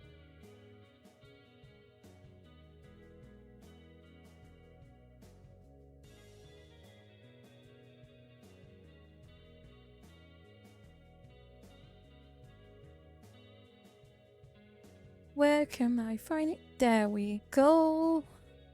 Let me open it up. Let the image load, if it loads. Damn it, the image is not loading. Where can I find a larger image? Where can I find a larger image?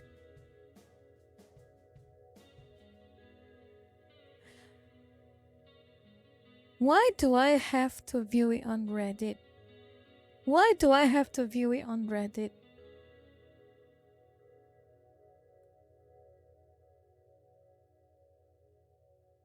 Yeah, only Reddit seems to have it.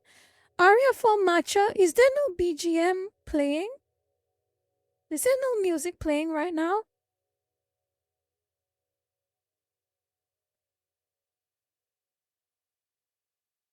Damn it! Why? Why? Music's supposed to play. What the hell? Oh wait, it is playing. It's just not loud. It is just not loud. You don't hear any music. Can you hear it now? It is just very soft. That's the thing. Yes, it is just very soft. I'm just worried that if I make it any louder, you all can't hear me talk. And I wouldn't like that.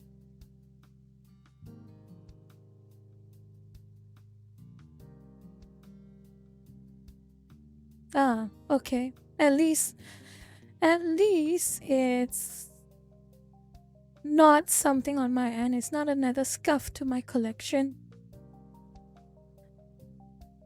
Now, where the hell is that image? Why do I have to open Reddit to view it? This is ridiculous.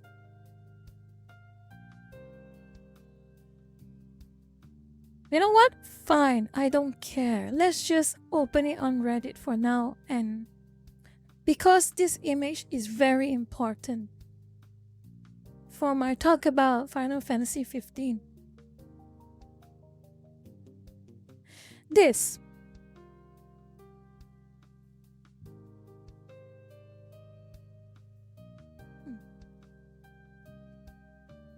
So long story short.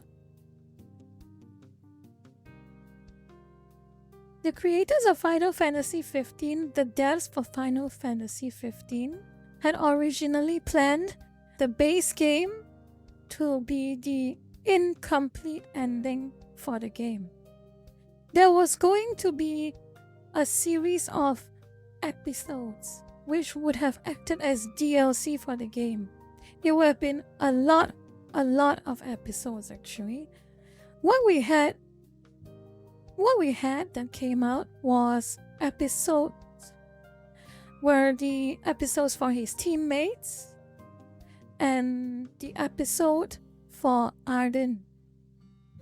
And basically, Arden was not meant to be the last episode, but Square Enix, again in their infinite wisdom, and I can presume because they want to divert money and the budget to Forspoken, shocker, because they wanted to divert their budget to Forspoken, they cancelled most of the Final Fantasy DLC that we would have had. So what we have here was episode Arden was meant to be like as shown the origin story of Arden and why he ended up being who he was in the story. Then there would have been at least 3 more stories after that. The first one was meant to be an episode Aranea, which is the Niflheim commander, the Commodore. So it's about, I think it was about her story dealing with the fallout of the corruption, perhaps, or it was something completely different altogether. We would not have known. And then we would have had episode Luna Freya, which was about how she could have escaped her fate, apparently, because the story was that in canon, in the first game she died, in the original game she died, but the whole idea of episode Luna Freya was that she would have found a way to avoid death. And it was going to be like a whole story in like a lot of time paradox and what have you. Eventually she would have stayed alive in some way. And then finally you would have episode Noctis, which was supposed to be the last episode. And that last episode would have given you the final ending, basically. And special for 14. Are you following so far? And even notice I don't know what you're talking about, but are you following so far? Yes, episode Noctis would have been the true ending. And you know what would have made it very exciting? Is that episode Noctis was going to be like a full-on expansion pack, basically. What you would have is Noctis would have completely different teammates in his own episode and the final episode. So he would have, get this, he would have Luna Freya, he would have had Aranea, and he would have Arden as teammates in episode Noctis. That would have been so exciting, won't it? And you know what was the original idea for these episodes? It was that, you know, those gods who are supposed to be like your big allies in the base game? The gods were meant to be like some kind of like a World Economic Forum type of thing. It's like you will have no free will, you will be happy. You will have no free will, fate has been decided for you, and you will be happy. That was the entire story of what the future DLCs was supposed to be. So in some part, maybe it was in episode very early in episode Noctis, Arden and Noctis would have found out like the truth. Basically, while they were fighting, they would have found out the truth that the gods in those games, the Astrals, were basically toying with them for their little, whether it was for entertainment or for some greater purpose, not sure, but they were toying with them, and it was And Noctis and Arden basically say, we are going to work together to break the cycle and carve their own fate. Which was why in episode Noctis, they would have ended up being teammates. And Luna Freya was supposed to break her cycle of death and also join up with Noctis. And Aranea was also just there, I think, because she, through her own little story, she got mixed up in all of this as well. And the whole story was about taking down each god and reach the final ending. And it seems that this art piece that you see here on Reddit is meant to be the true ending of Final Fantasy 15 that no one ever got. So that's why I say this image is important.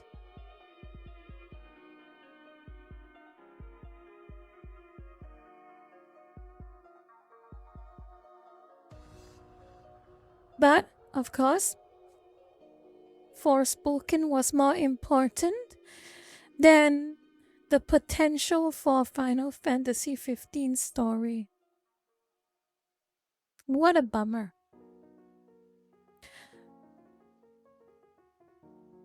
Really, what a bummer. I wanted to experience those 3 DLCs. It's a real shame, isn't it?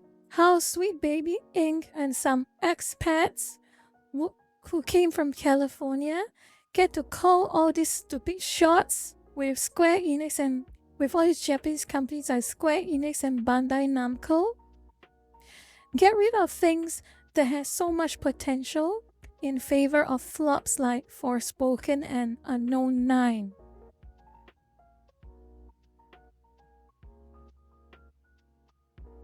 How do they get the power over these things?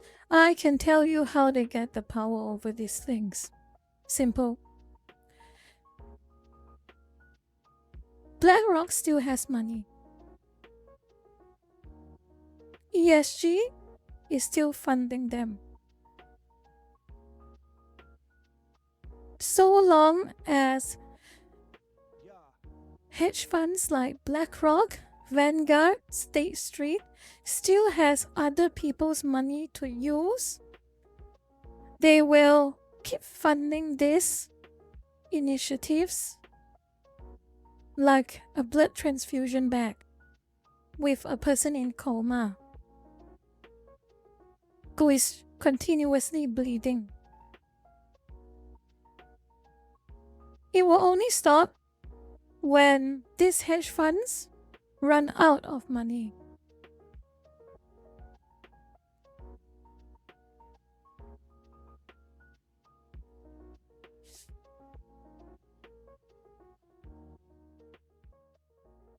Well, one of N is it's obvious that you are a Kershaw fan. Bersuku08. That is possible, but it's also equally possible people will catch their little story. People will catch on to them even if they still have money. Speaking of ESG, I want to bring up with you all one thing.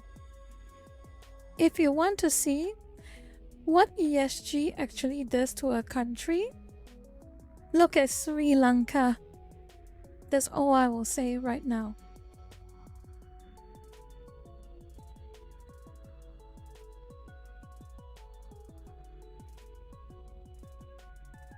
Why indeed Space Dust 3713? Why indeed? That is the question of the decade.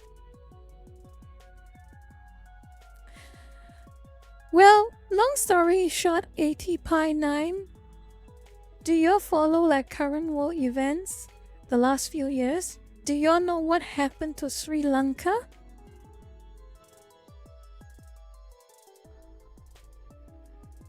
You know what happened to Sri Lanka?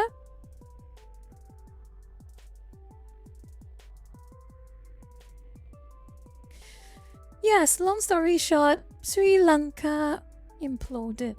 The economy collapsed. The president went into exile, and the population is not happy with them. And the reason why the economy collapsed is because, long story short, the then president of Sri Lanka went 110% into ESG.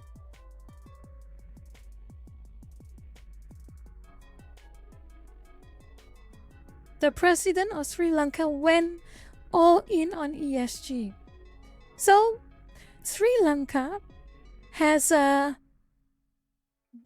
a booming agricultural industry. Sri Lanka primarily exports a lot of agricultural products.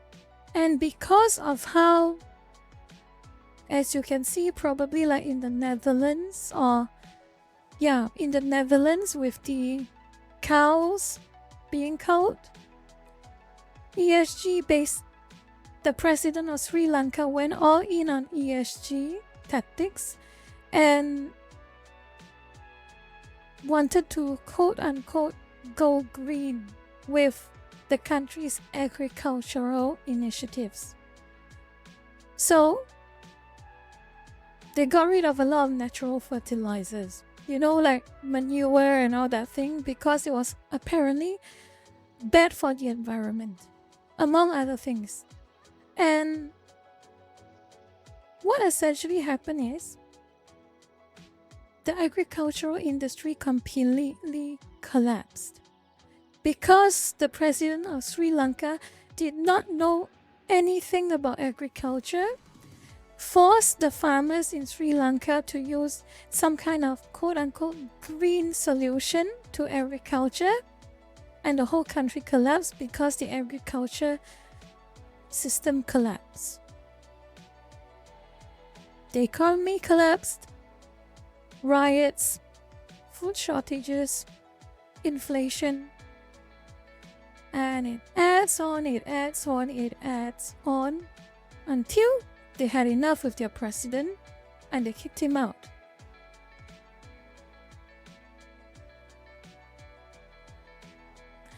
So, if you want to see what happens to ESG, what happens when ESG completely controls a country, look no further than Sri Lanka.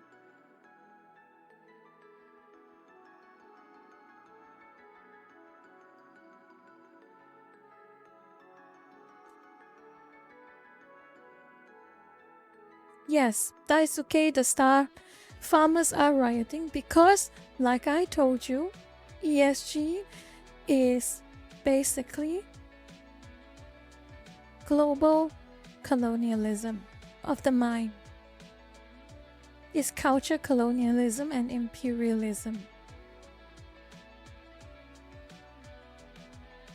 Make no mistake, ESG is a net negative.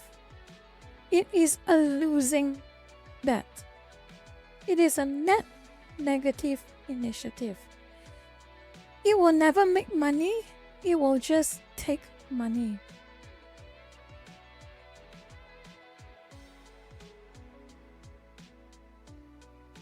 It really makes you think why corporations like BlackRock and Vanguard and State Street push so hard for ESG. Really makes you wonder.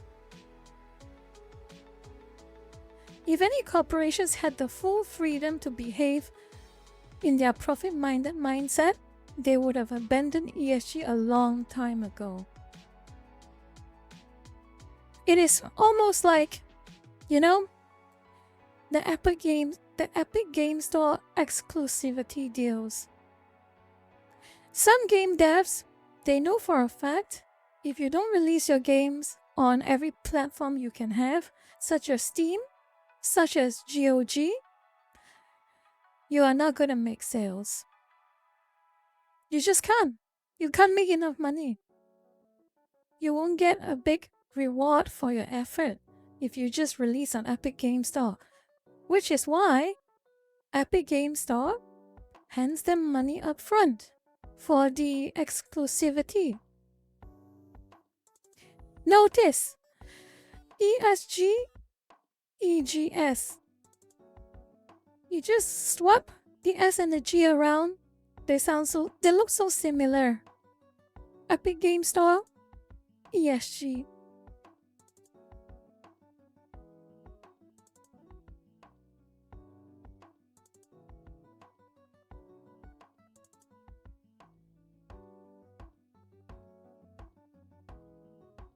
But of course, those are just my opinions. At the end of the day, those are just my opinions. Just a little banter, just a little thought experiment. I'm sure it's all just a conspiracy theory. None of it is true.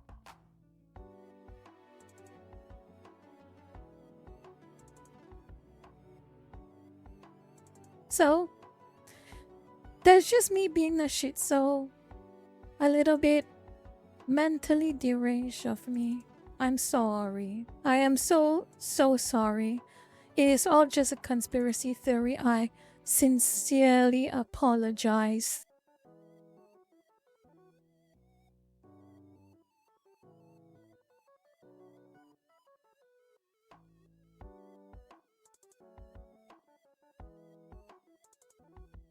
So I'll close this down.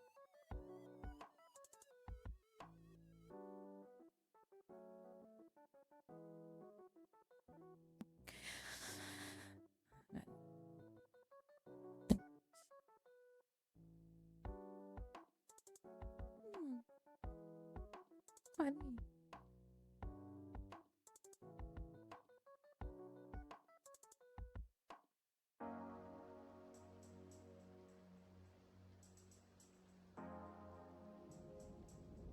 Let's see, how long have I been? 2 hours and 35 minutes. Not bad.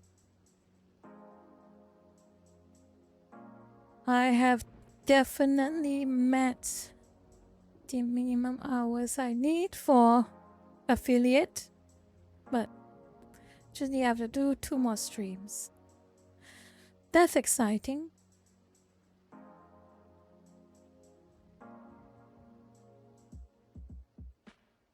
But anyway,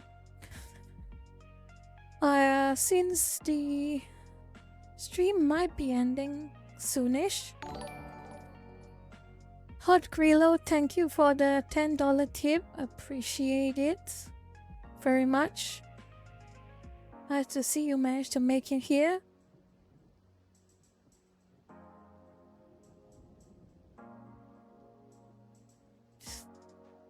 Banquest indeed. Okay, since we are at the late stage of the stream, I would like to reiterate what we talk about today.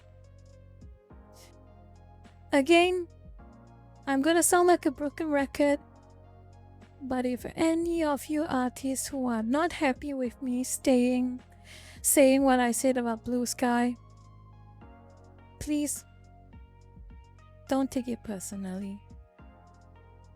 I am just expressing what I think is correct. You can tell me I'm wrong, prove it to me, and I'm happy to change my mind, okay?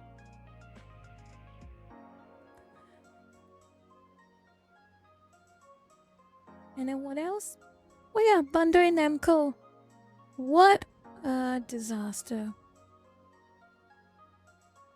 They are doing the Square Enix mistake all over again. Just like what Square Enix did with Final Fantasy 15 in favor of Forspoken, Bandai Namco got rid of who knows how many games that would have been fun for Unknown 9. No, Primus New Game. I did not invent the V-Twitter tag. It has been there all this time. It has been there all this time since Kelly made that music video. Off with her head, I recall the name of the video. Pink Woman Good. Huh.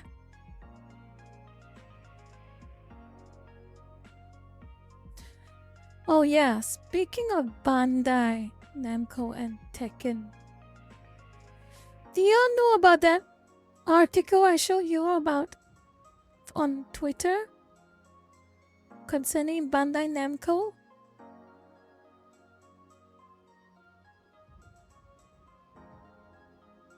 Oh yeah, Unknown 9 was given for free for those who subscribe to GeForce Now.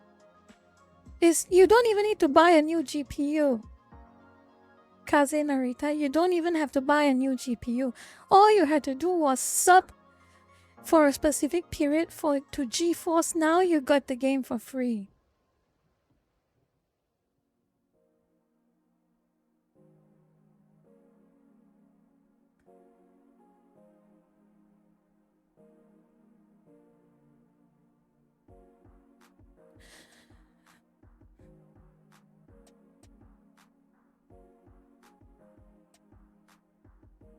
I found it.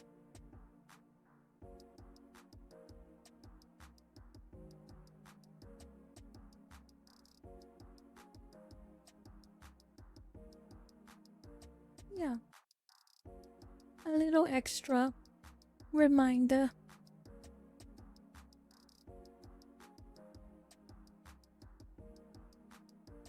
Funny how I made a post about this, but you know, for how progressive and open-minded and tolerant they are, they seem to act exactly like those 1990s conservatives. You know, the stereotype of the conservative, the evangelicals, who all they care about is the Bible and how everything is satanic and how this game is too violent or how that woman is showing too much skin. That one. Now, the Pak Jaw have taken over those reputations. They have become the stereotype.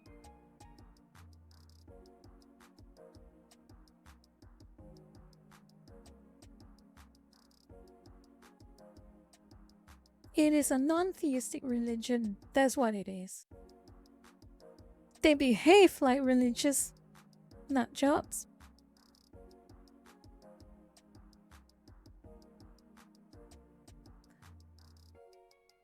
It's the behavior. At the end of the day, it's always the behavior. Live and let live.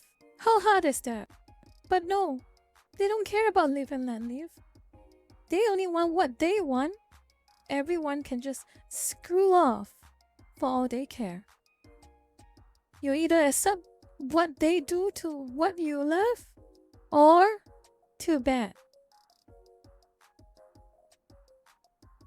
And just so you know, y'all can surf my Twitter account, but I won't show it on stream right now because it involves a pak chor using a very spicy word on the tweet itself.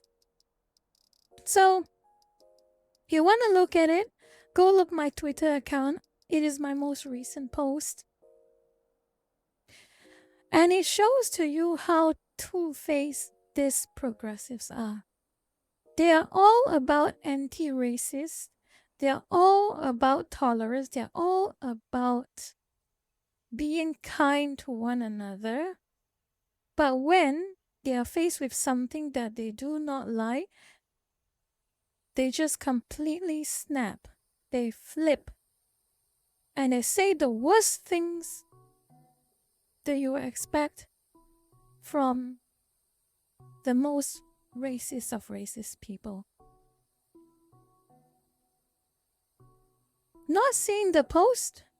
Hold on. I won't tell you what post it is, but I want to see it.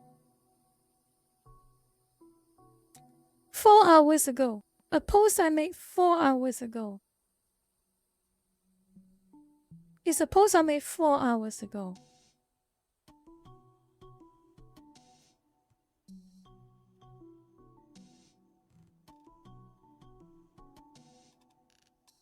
Basically, the account is bragging about how bakjo Westerners are forcing Japanese corporations to play their ball.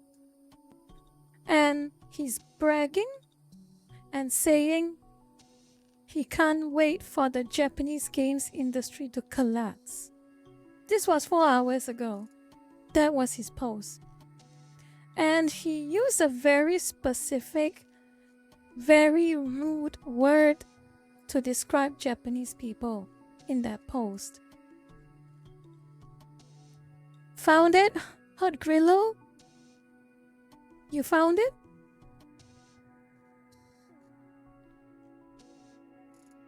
Yes, Dusty SARS. That one.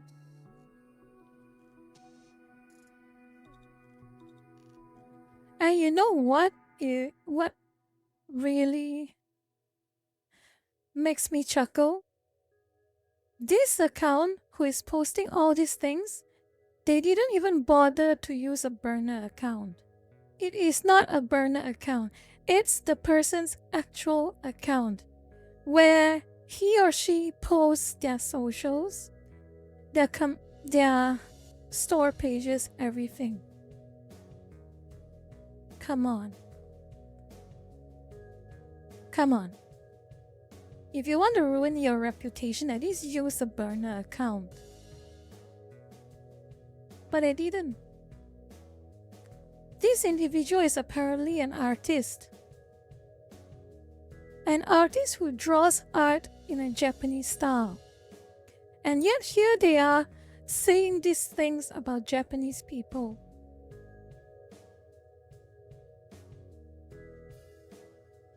Do you want to be edgy online? And you don't want the accountability for it? Just use a burner. But he didn't even bother.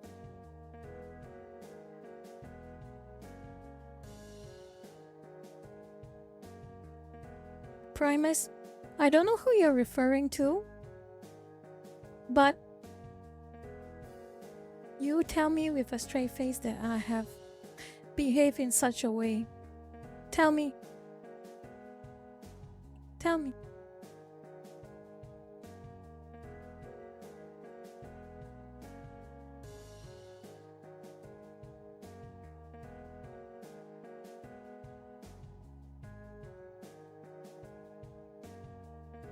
Tell me. Tell it to my face that that is what I think. Tell it to my face.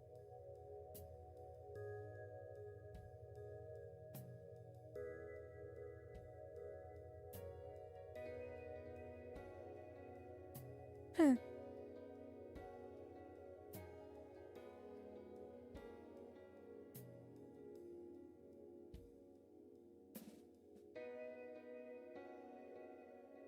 Okay.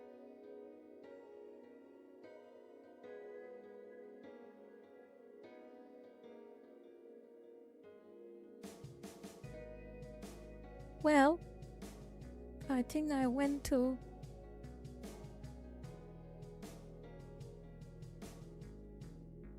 a lot of emotional roller coasters today, I think. I have no idea why I've been particularly lethargic.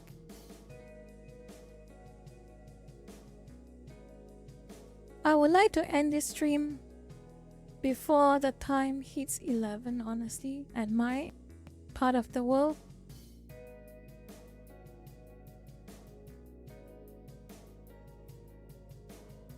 But do you have any outstanding questions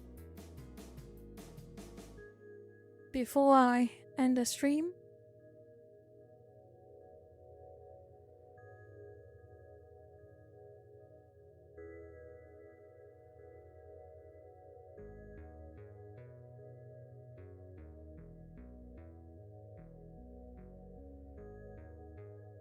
Wakido is habits. Calcetis one, don't flatter me. I'm far from cool. I make people angry. but I can't help it.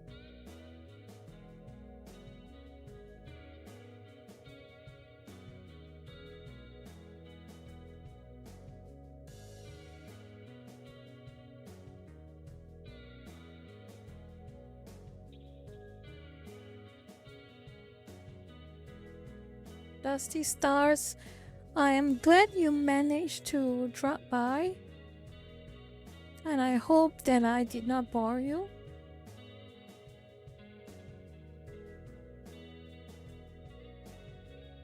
Anyway,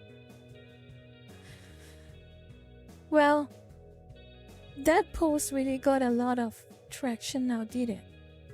Well, I've said what I wanted to say on that post. They want to reject it or they want to accept it is up to them. They want to fact check me and leave a community note on me is fine. I made that post not for the money. I made that post to convey my thoughts on it.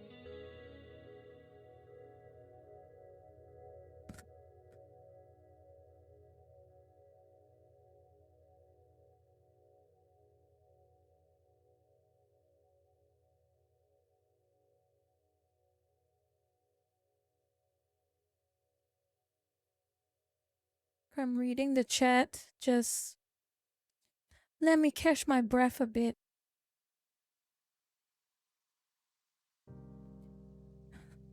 Oh my god.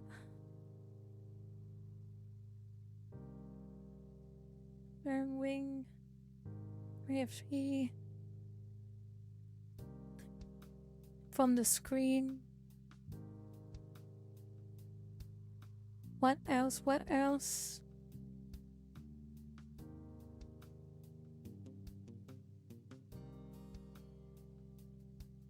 Why did Blue Archive apologize? Because they called Taiwanese players Taiwanese players. That is it. And of course, you know mainland doesn't like that.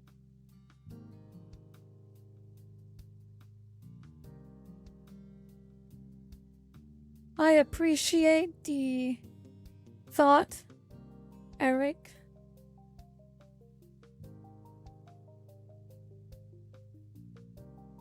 Hot Grillo, you can follow my Twitter or Facebook and Facebook for updates on that, okay? In the coming days.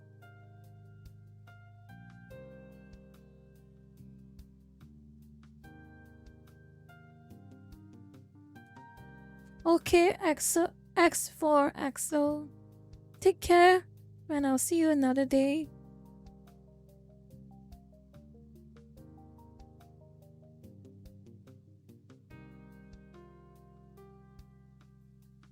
Well, let's just say that the behavior of Blue Archive's team has been off-putting.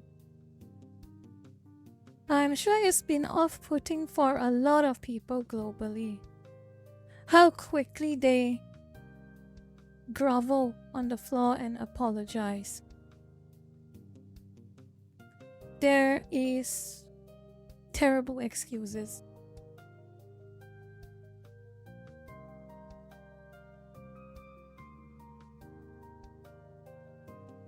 Zeritut, hope you have a good rest of the day too.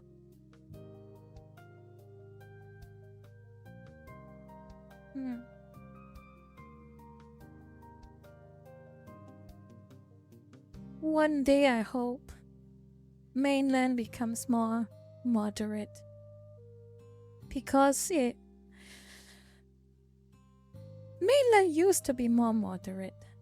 Then after, you know who took over, the extremism went way up.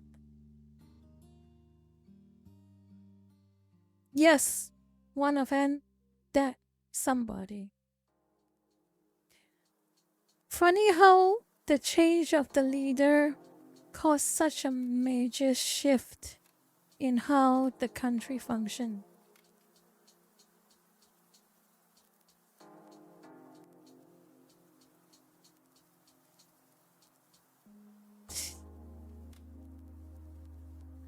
Mochi-kun, the drama is that Blue Archive apologized to mainland players because they say the word Taiwan.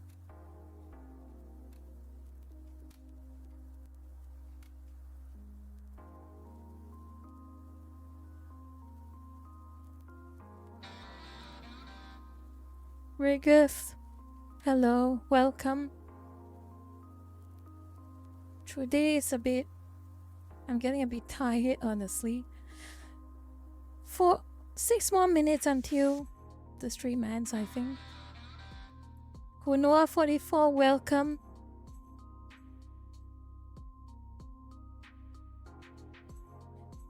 Yanin Light, I suggest you don't try that because I have no idea what will happen if you were to try that in the country.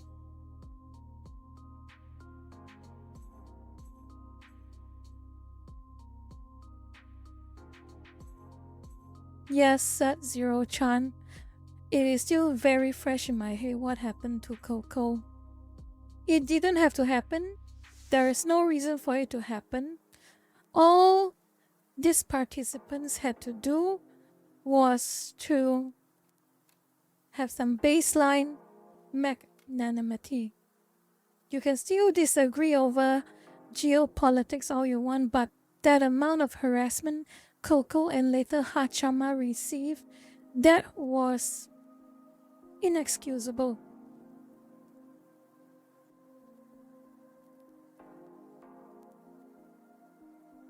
They didn't even mean it.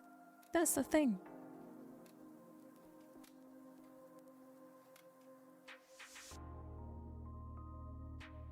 Chronolink, I am so sorry, but maybe one day I will revise my schedule, but in the short term until mid-November, this is the time that best suits me.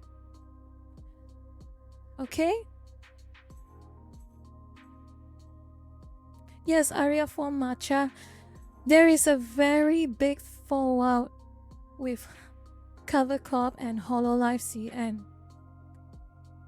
And Rima, shout out to her, Rima Evanstar. She made a very good video about some of the Hololive CN members and how they behave while that incident was playing out. Credit to her.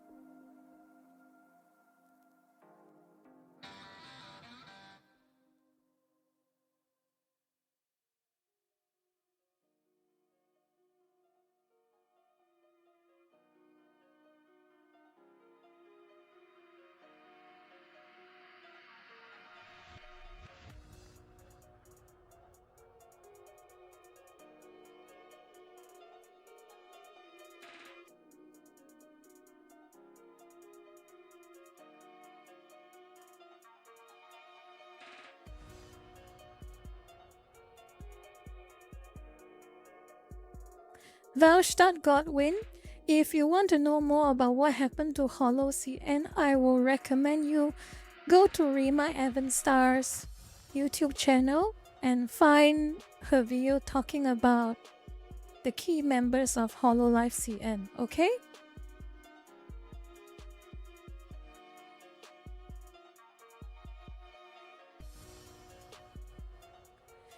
Crossley54, long story short, it was like a General Shepherd betrayal in a way.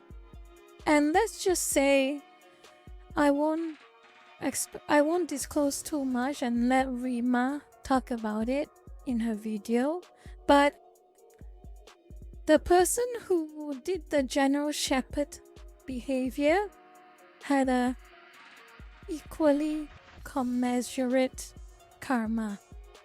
Let's just say that.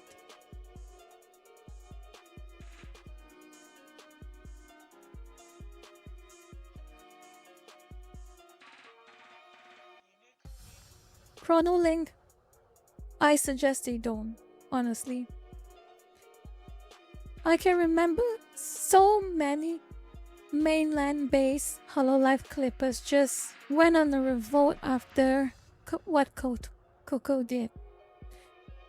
It was so childish.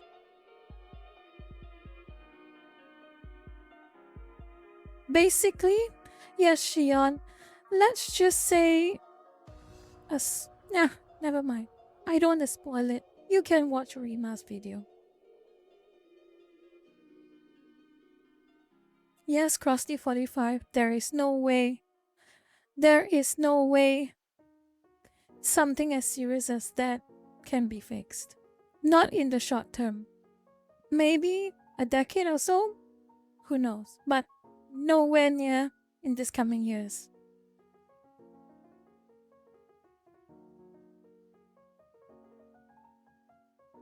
Primus? You're doing that again, aren't you?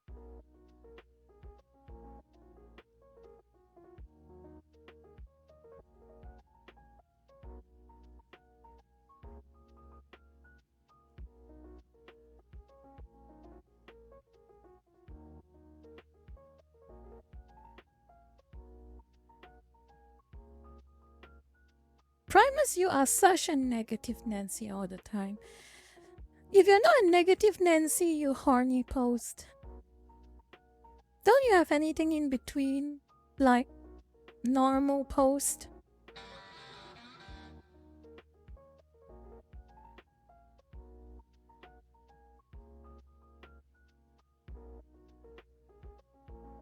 But anyway, I think I should end the stream right here.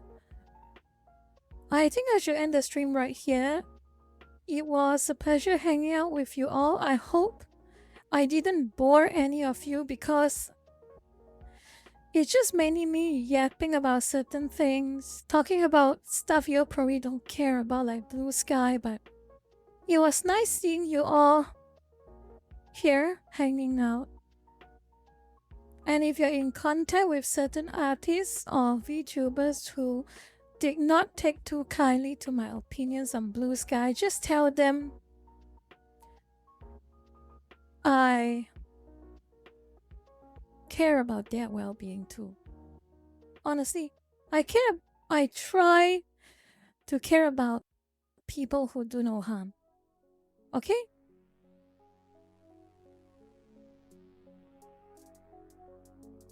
Anyway, I will see you all on Wednesday, alright?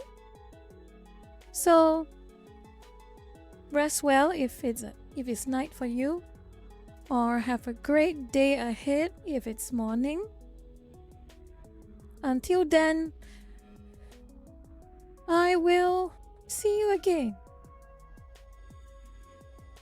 Okay, take care.